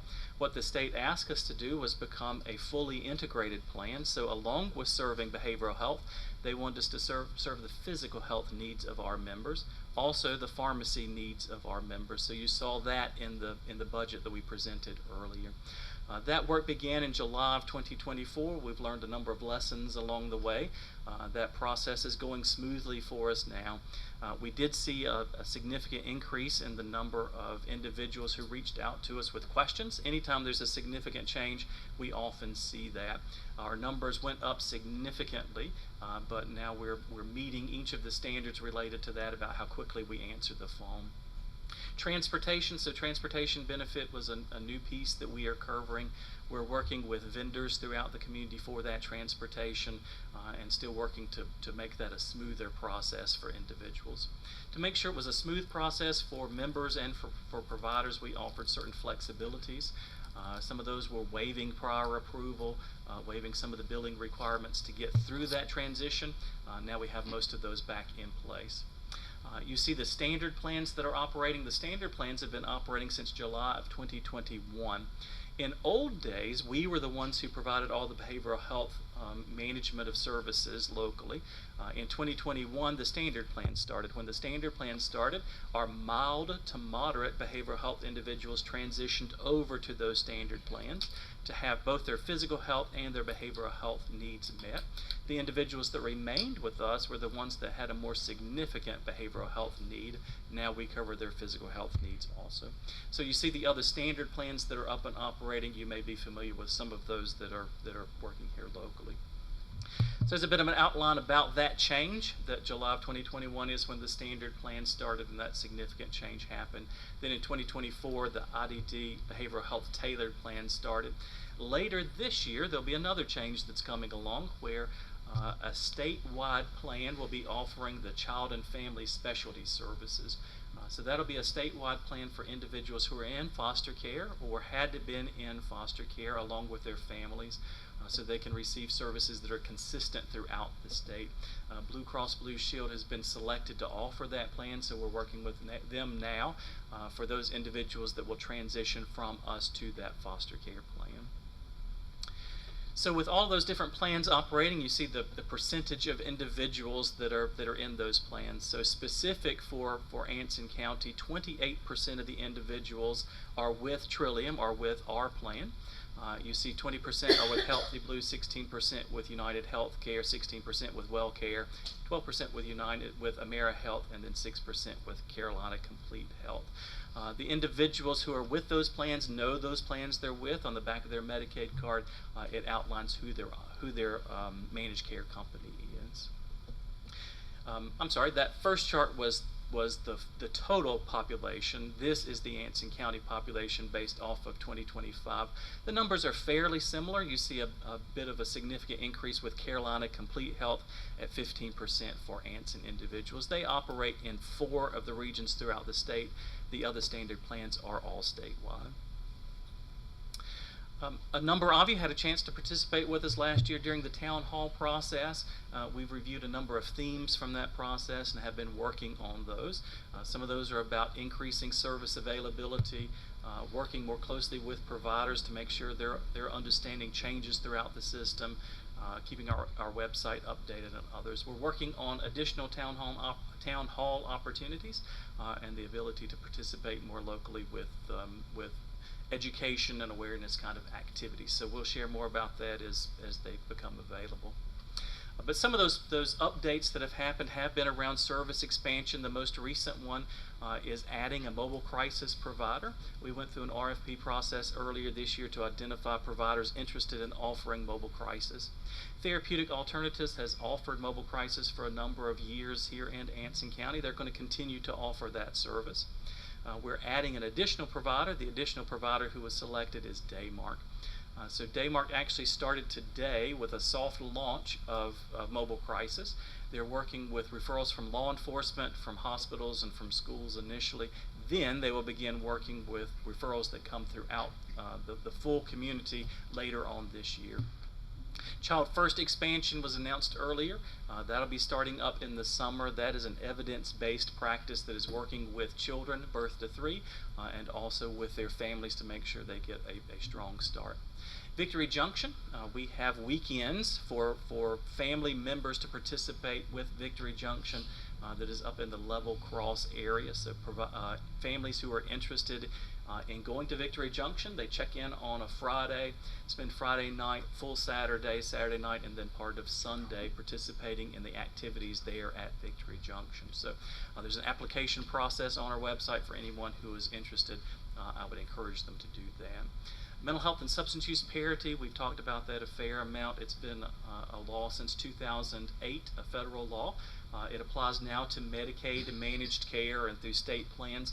So we've worked on rolling that out in January of this year. We're continuing to roll that out throughout the remainder of the year. And then summits and simulations, so working with individuals to show some of the challenges of re-entering after incarceration through those simulations. We've had some of those in the area as well. So, as I promised you, there is the percentage of individuals that have been served here in Anson County. So you see 721 members served by Trillium Health Resources from the July 1st through December time frame. So for the most recent 6 months of the fiscal year, you see the percentage of individuals served. It's fairly similar to what we saw earlier, a bit higher on the mental health side. Again, that's the primary diagnosis of individuals that were served.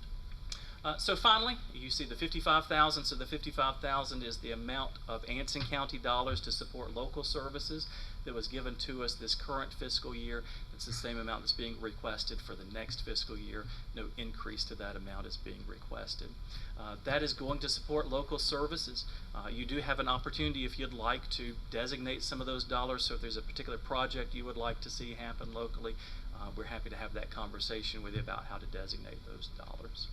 So that brings me to the end, but I'll stop with that and see if you have any questions about the information I've shared or about that $55,000 that I might be able to address. Yes, sir. Mr. Larry. The mobile crisis, because we have I know we have day mark and things of that nature, and this might have been aligned with Commissioner Little Reed.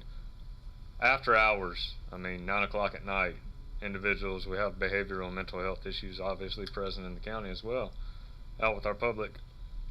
After hour support for these men and women. Sure. Is that mobile crisis going to hit on that? Is that what you're going at with that? It does. So mobile crisis is a service that comes out into the community. So if the individual's at home, if the individual's at a local park, the service will come out to the individual. So it will come out 24/7. So when the individual calls, the individual defines the crisis.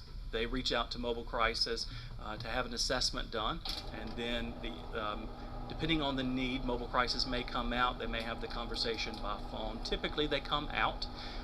They would do an assessment to see if an involuntary commitment is needed. So if it's at the height of crisis, they would begin that process. If when they come out, they have the conversation and it turns out involuntary commitment's not necessary, but perhaps a referral to a community provider for a meeting the next day or sometime coming up quickly, they'll make that connection with the provider. Mobile crisis can come out 24/7, but then they also have some hours they can follow up with that individual later on to make sure the individual is connected to services. And this would have to be an individual's request?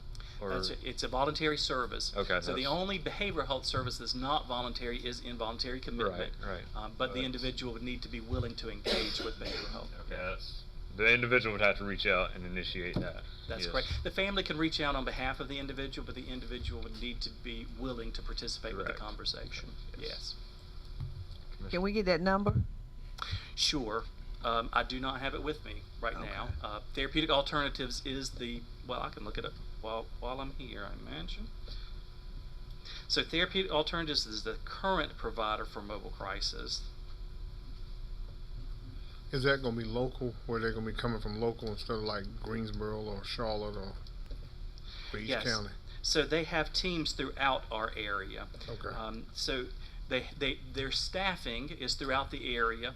Sometimes the local person may be working on a crisis in a neighboring area, so they would dispatch other folks to come by.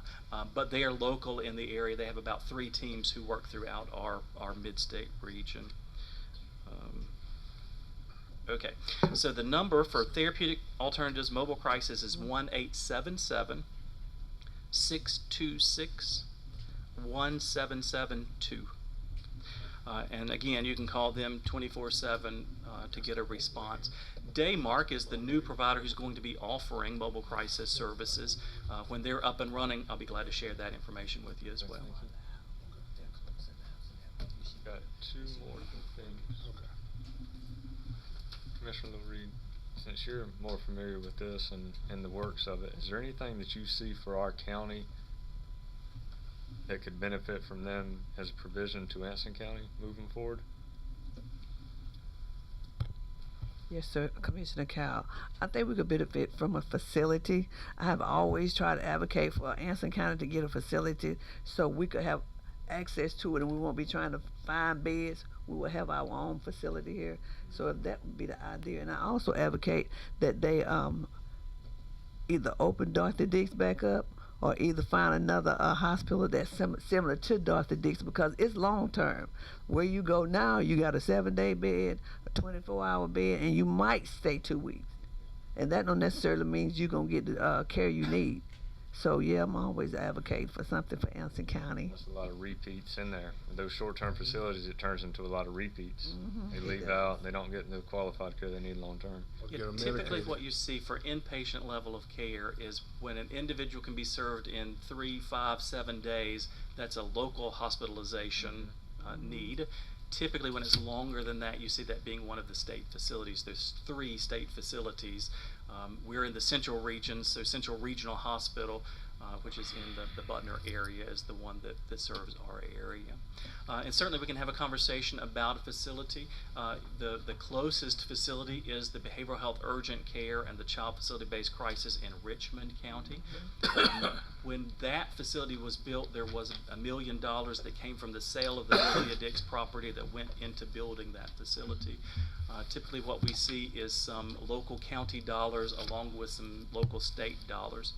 For a facility, the Medicaid will pay for services in that facility, but what you often see with 24/7 services is the reimbursement rate for the Medicaid billable amount doesn't cover the full cost of that service.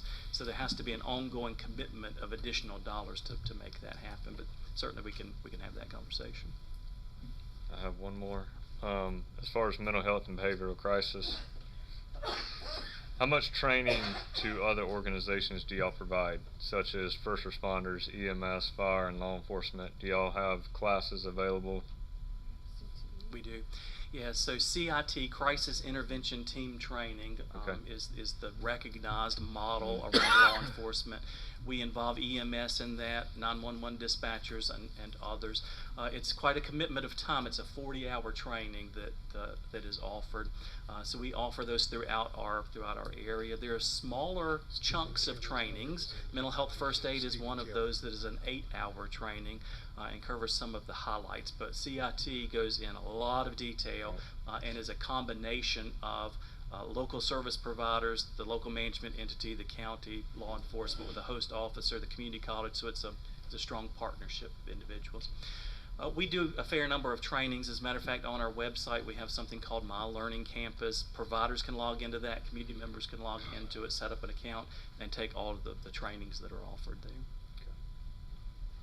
And that's funded through our operation. Okay. Yeah, so for individuals to review those trainings, it's free. Thank you. Absolutely, thank you.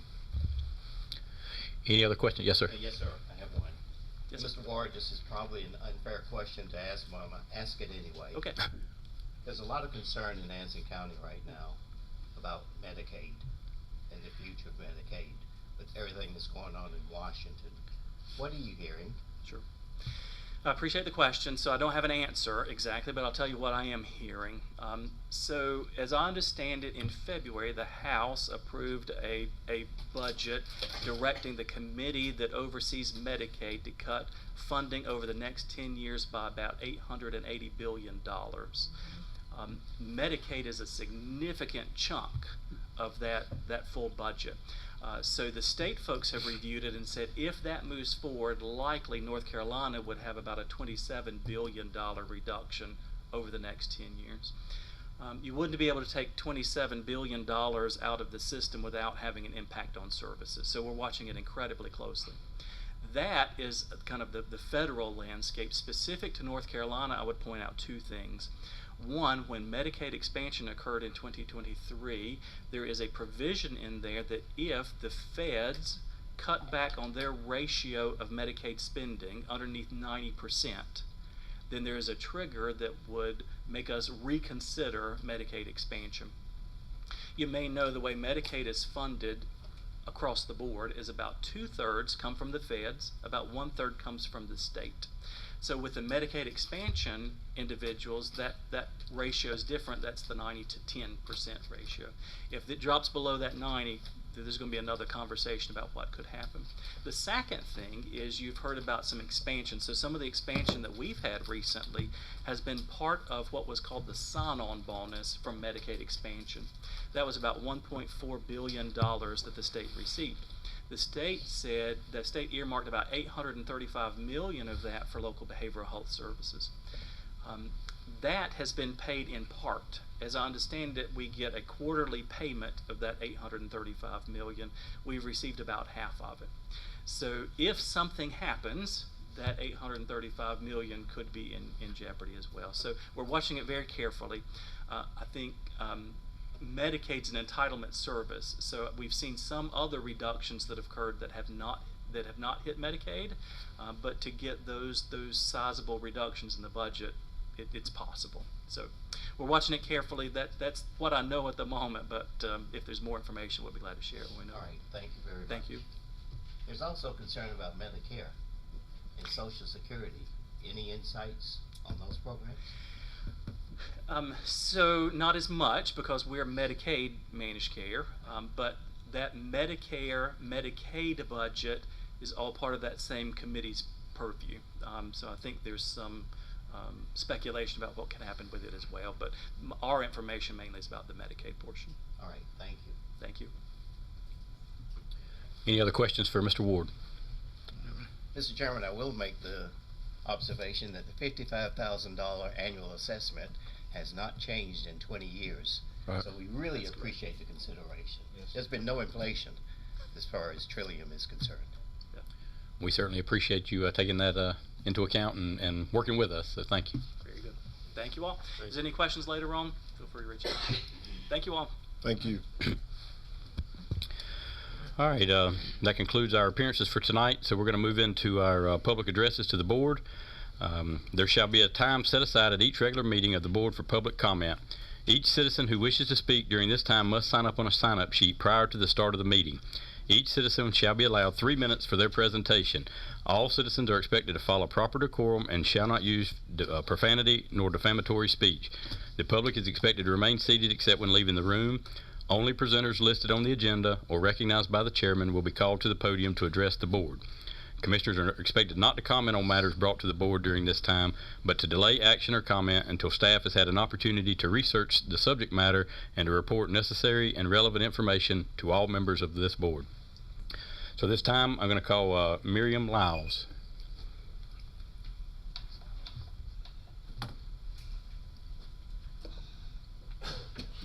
Good afternoon. Good evening. Thank you for the opportunity to address the board publicly. My reasons for approaching you all today is not an exciting one. I'm here on behalf of several Anson County citizens whom all have seen to be experiencing the same or previously have experienced the same issues from several members of council.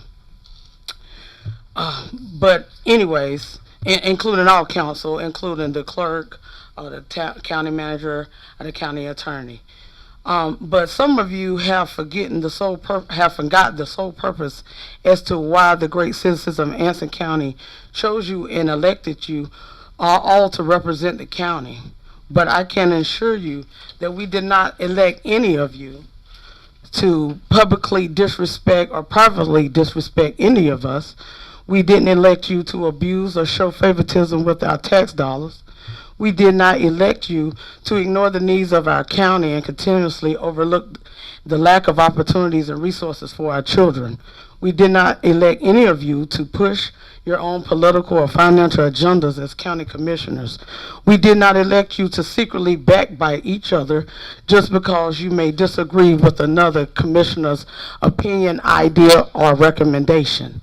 It's not your job to be bullies or dictators or use various tactics to force, persuade, or enforce your religious or political views upon the people. But You come here and gather in this meeting space under the God in God we trust sign and act as if these things have not individually happened to citizens in the community or to each other. I am speaking on behalf of every ethnicity that lives and resides in Anson County and calls it home. Everyone that lives here is not from here.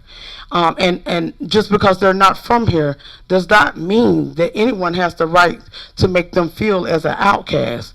Their voice matters, their questions matters, their opinion matters, just as your voice matters and your opinion matters. Everyone isn't bold enough to come and address you, but I was asked to do that, and I agreed to do it with pleasure. For example, citizens have called our county attorney just to ask simple legal questions or to be pointed in the right direction concerning a matter. Why does it matter the ethnicity of the individual calling to ask a simple question?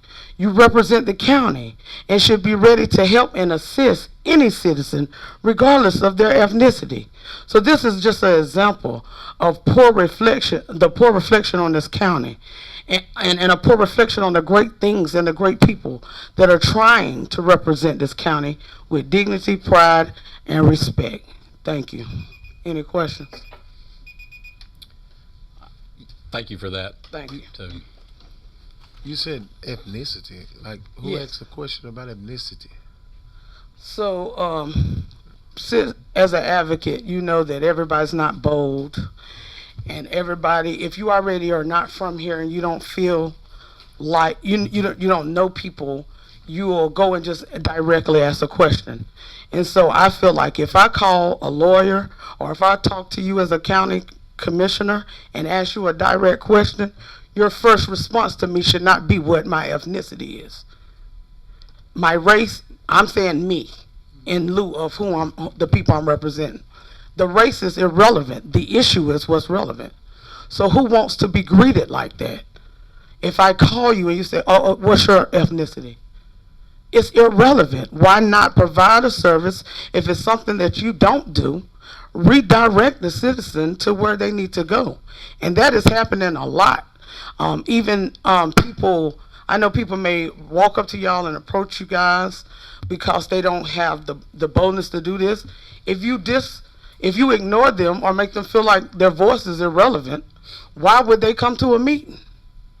And that is what's secretly going on in this county, that people are voicing their opinions to people of the council and they're being mistreated, but they're not bold enough to come stand here and say it in your face. So they'll call on someone like me who will. But moving forward, I must say this.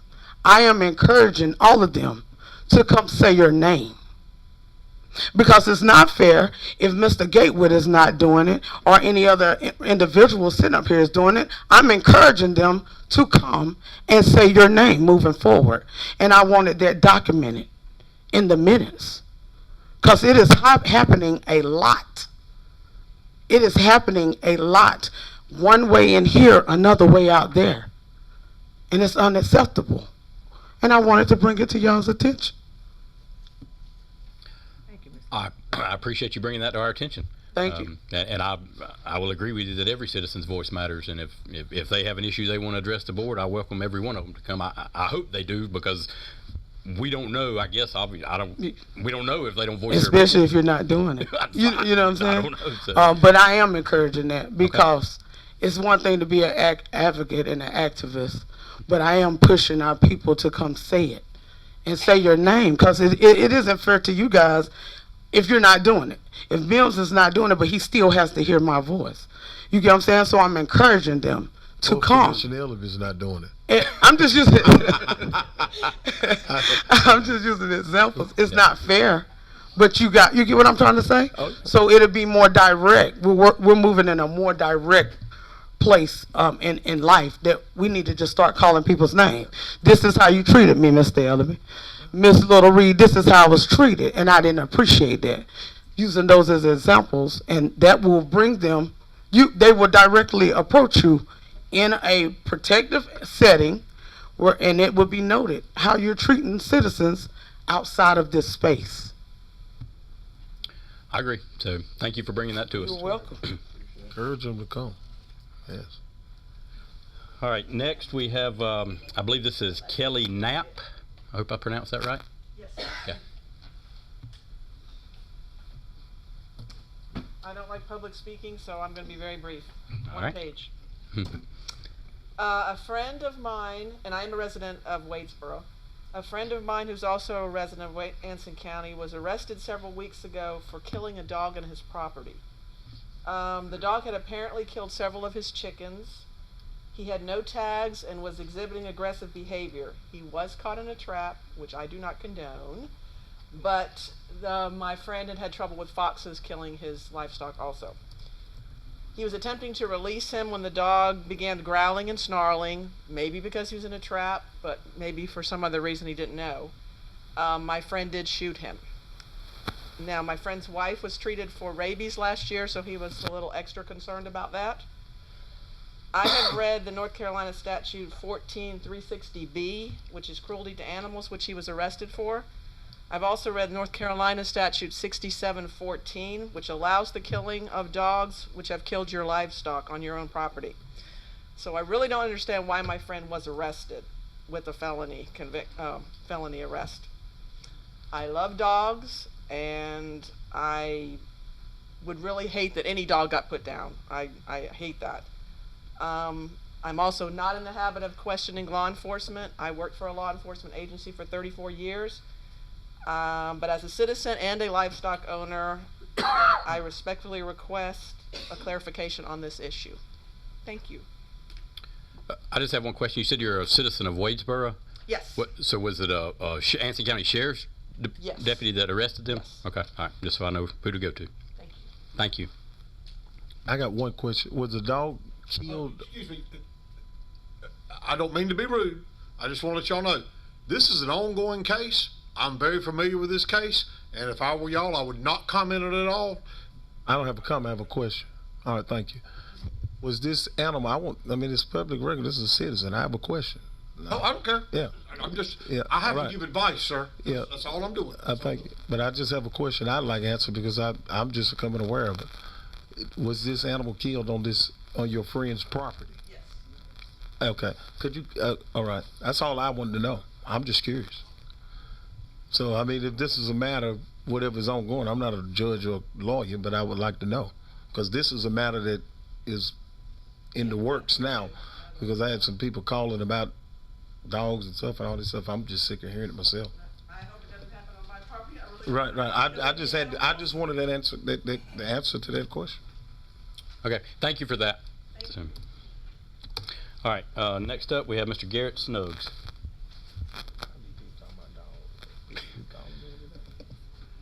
Good evening. Good evening. Thank you, Mr. Chairman. Ironic that this young lady made some comments about animal, because my remarks are going to be about animal control as well. I want to do a little pushback on some comments that the manager and the chairman made on last meeting in regards to Wadesboro's responsibility in regards to animal control. I feel that animal control is a county-wide issue. This young lady, I received a call last week in regards to an incident in Liesville in regards to a dog on trespassing, killing animals on farmer's property. And you mentioned that Wadesboro should be responsible for hiring and funding a animal control officer for just this town.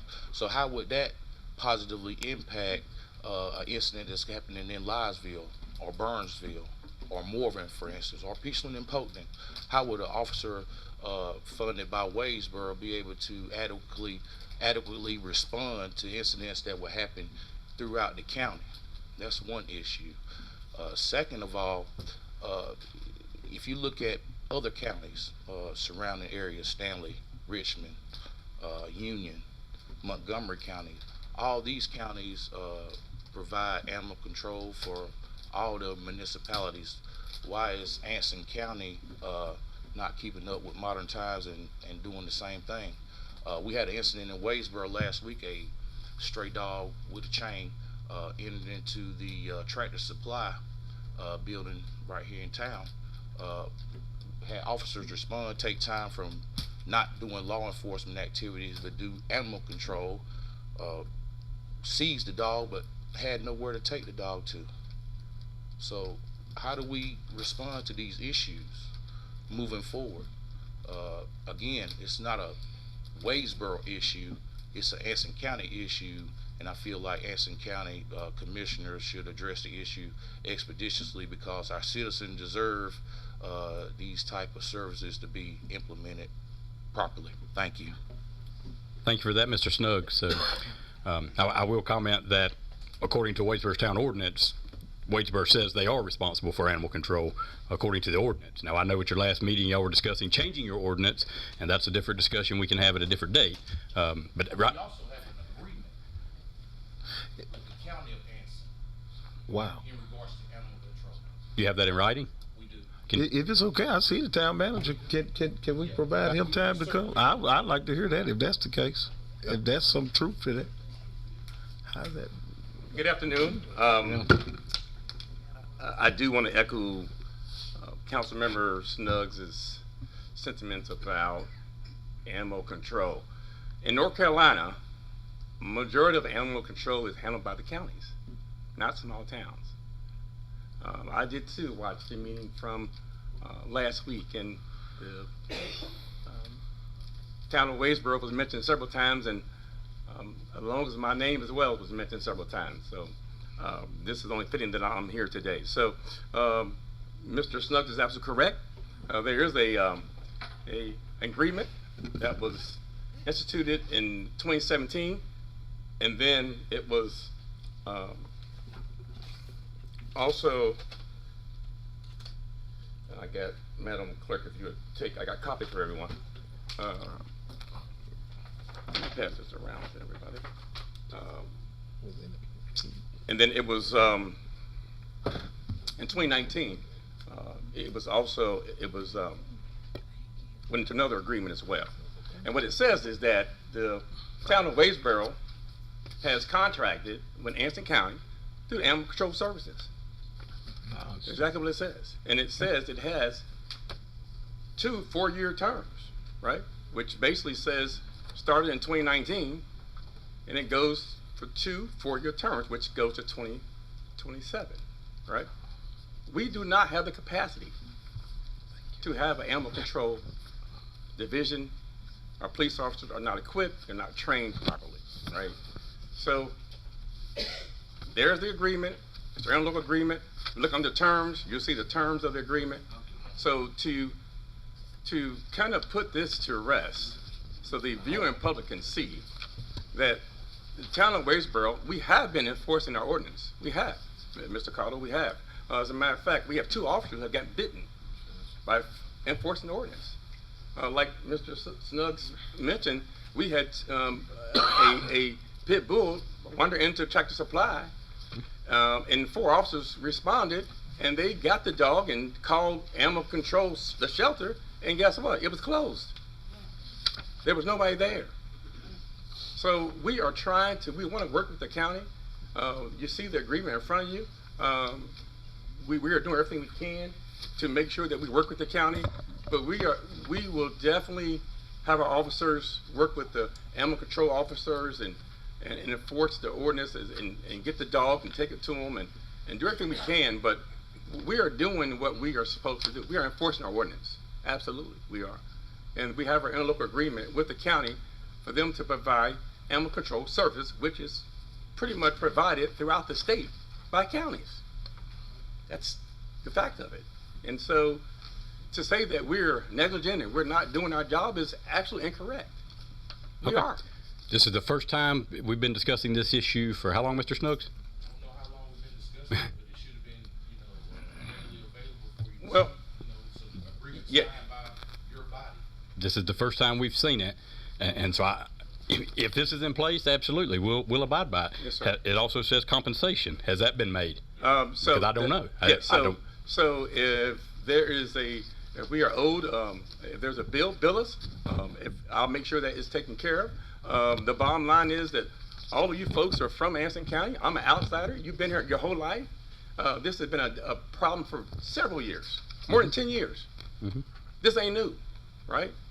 So it's easy to say when a new guy comes in town, hey, handle this, this is your fault. We are doing our job. I make sure my officers are absolutely enforcing the ordinance. So per the agreement, what is the last year that the town of Wadesboro has paid the county? I have not. I'll have to look into that. No. And by the way this came about was, Chairman Cottle, I did research because I have gotten inundated with calls from citizens about this issue. Yes, sir, we have to. Yeah, exactly. So I said there has to be something in writing, and lo and behold, there is. There is. We found it.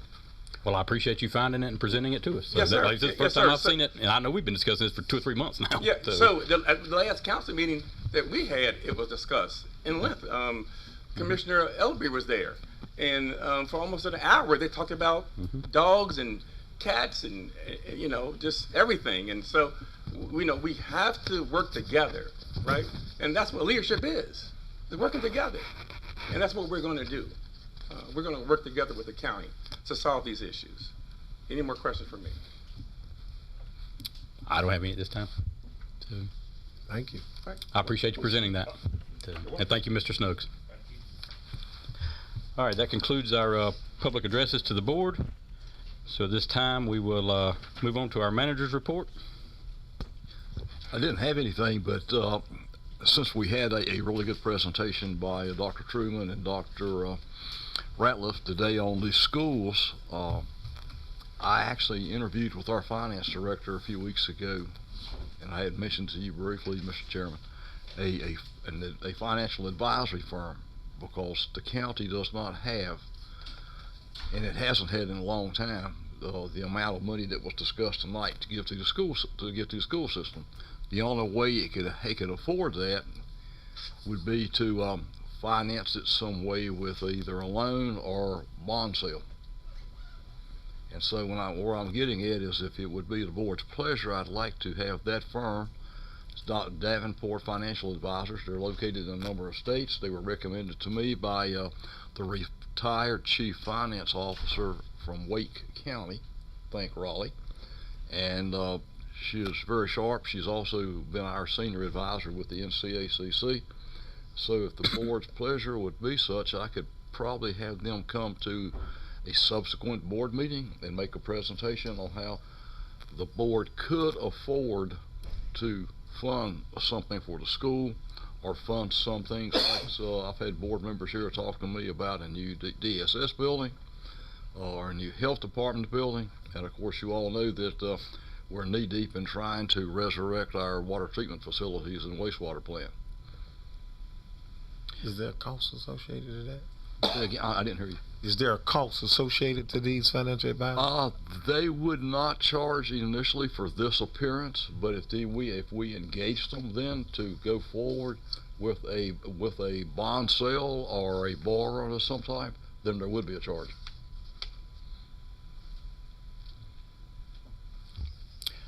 I think it would be very prudent for us to hear the options, hear what that looks like. I don't know that we have the approval from the LGC to do either of those options, but at least we would hear these options. And I know Ms. Sharp, who you said recommended these, have been working with us in our LGC audits. So I think it would be smart for us to hear these options. What does our finance director think about it? She and I were both in the meeting with Davenport, and we both agreed to this strategy. Now, she would be a little bit more hands-on with, because part of her job is kind of give us advice where we at, where we're going financially. Probably have sold more bonds in one location than this county has ever seen. I understand that. And I'm seeing it. I know how they work. I know how they're done. So, but I would have her in, absolutely, she would be definitely hands-on. I'm just curious. Okay. Yes, if you could set that up for a future meeting, that'd be great. Okay, I'll keep you advised as to when they will be able to appear. Okay. Anything else? I know you didn't have anything on your report, but anything else you need to? Not at this time. Okay. Nothing brand new unless the board has some questions. All right. Is there any questions or comments for the manager at this point? Speaking of finance, is our finance director here? No, she's not here today. She contacted me last I don't know, Monday or Tuesday. She was requested to be not, I guess, absent tonight. She was not going to be here due to her birthday. And they already had plans for her birthday. So That is correct. Yep. We have a board meeting every first and third Tuesday. So, all right. Anything else? And I think our commissioners agreed that we'd like to have her here. So again, I still look out and see directors from other departments. And happy birthday wherever you are if you're looking. But this board made a request, and I think that's important to fulfill that. Okay. I give her permission to be absent from the meeting tonight. Understood. But you're the chairman, not the board. That's right. So, and she asked my permission, and I give it to her. Understood. So, all right. Any other comments for the manager? All right. Hearing none, we're going to move on to the chairman's report. Mr. Forbes, I don't know. Ms. Sturdivant, I don't think she's in the audience, is she? I can't see behind the podium if she is. So, do you want to discuss that in open session, or do you want to discuss where you are? And I prefer to do that in closed session, see, as it's an ongoing negotiation, sir. Okay. All right. We are actively negotiating. Okay. We'll move that property discussion to closed session. I have one other thing in my chairman's report I just want to make you aware of. So at our last meeting, this board instructed our manager to create a grant administration department.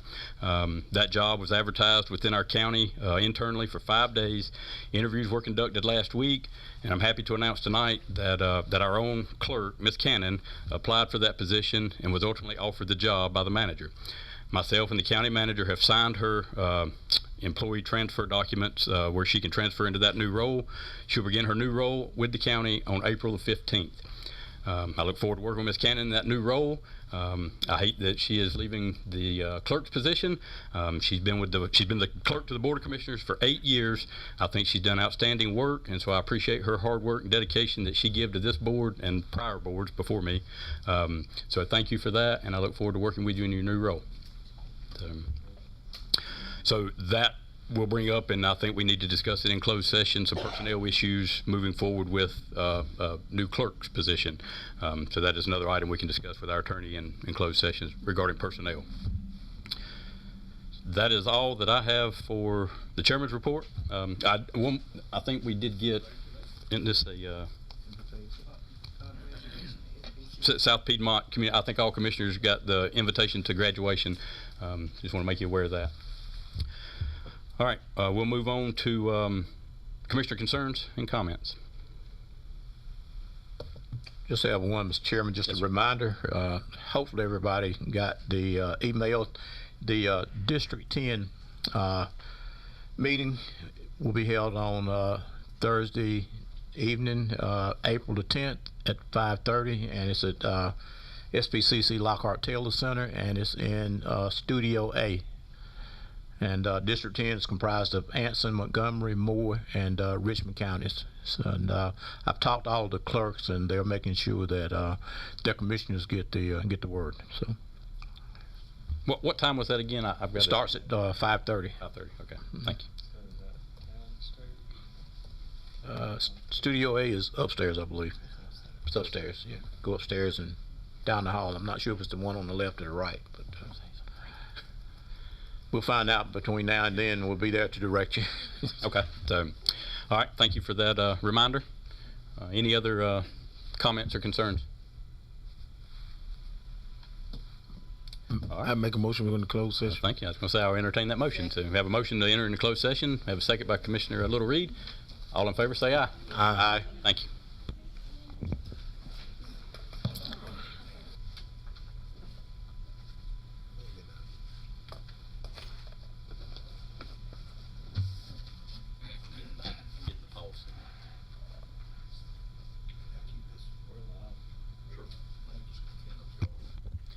All right, at this time, I'll entertain a motion to come back into open session. So move.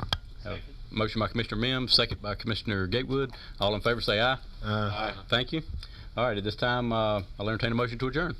So moved. Second. Motion by Commissioner Little Reed, second by Commissioner Mims. All in favor, say aye. Aye.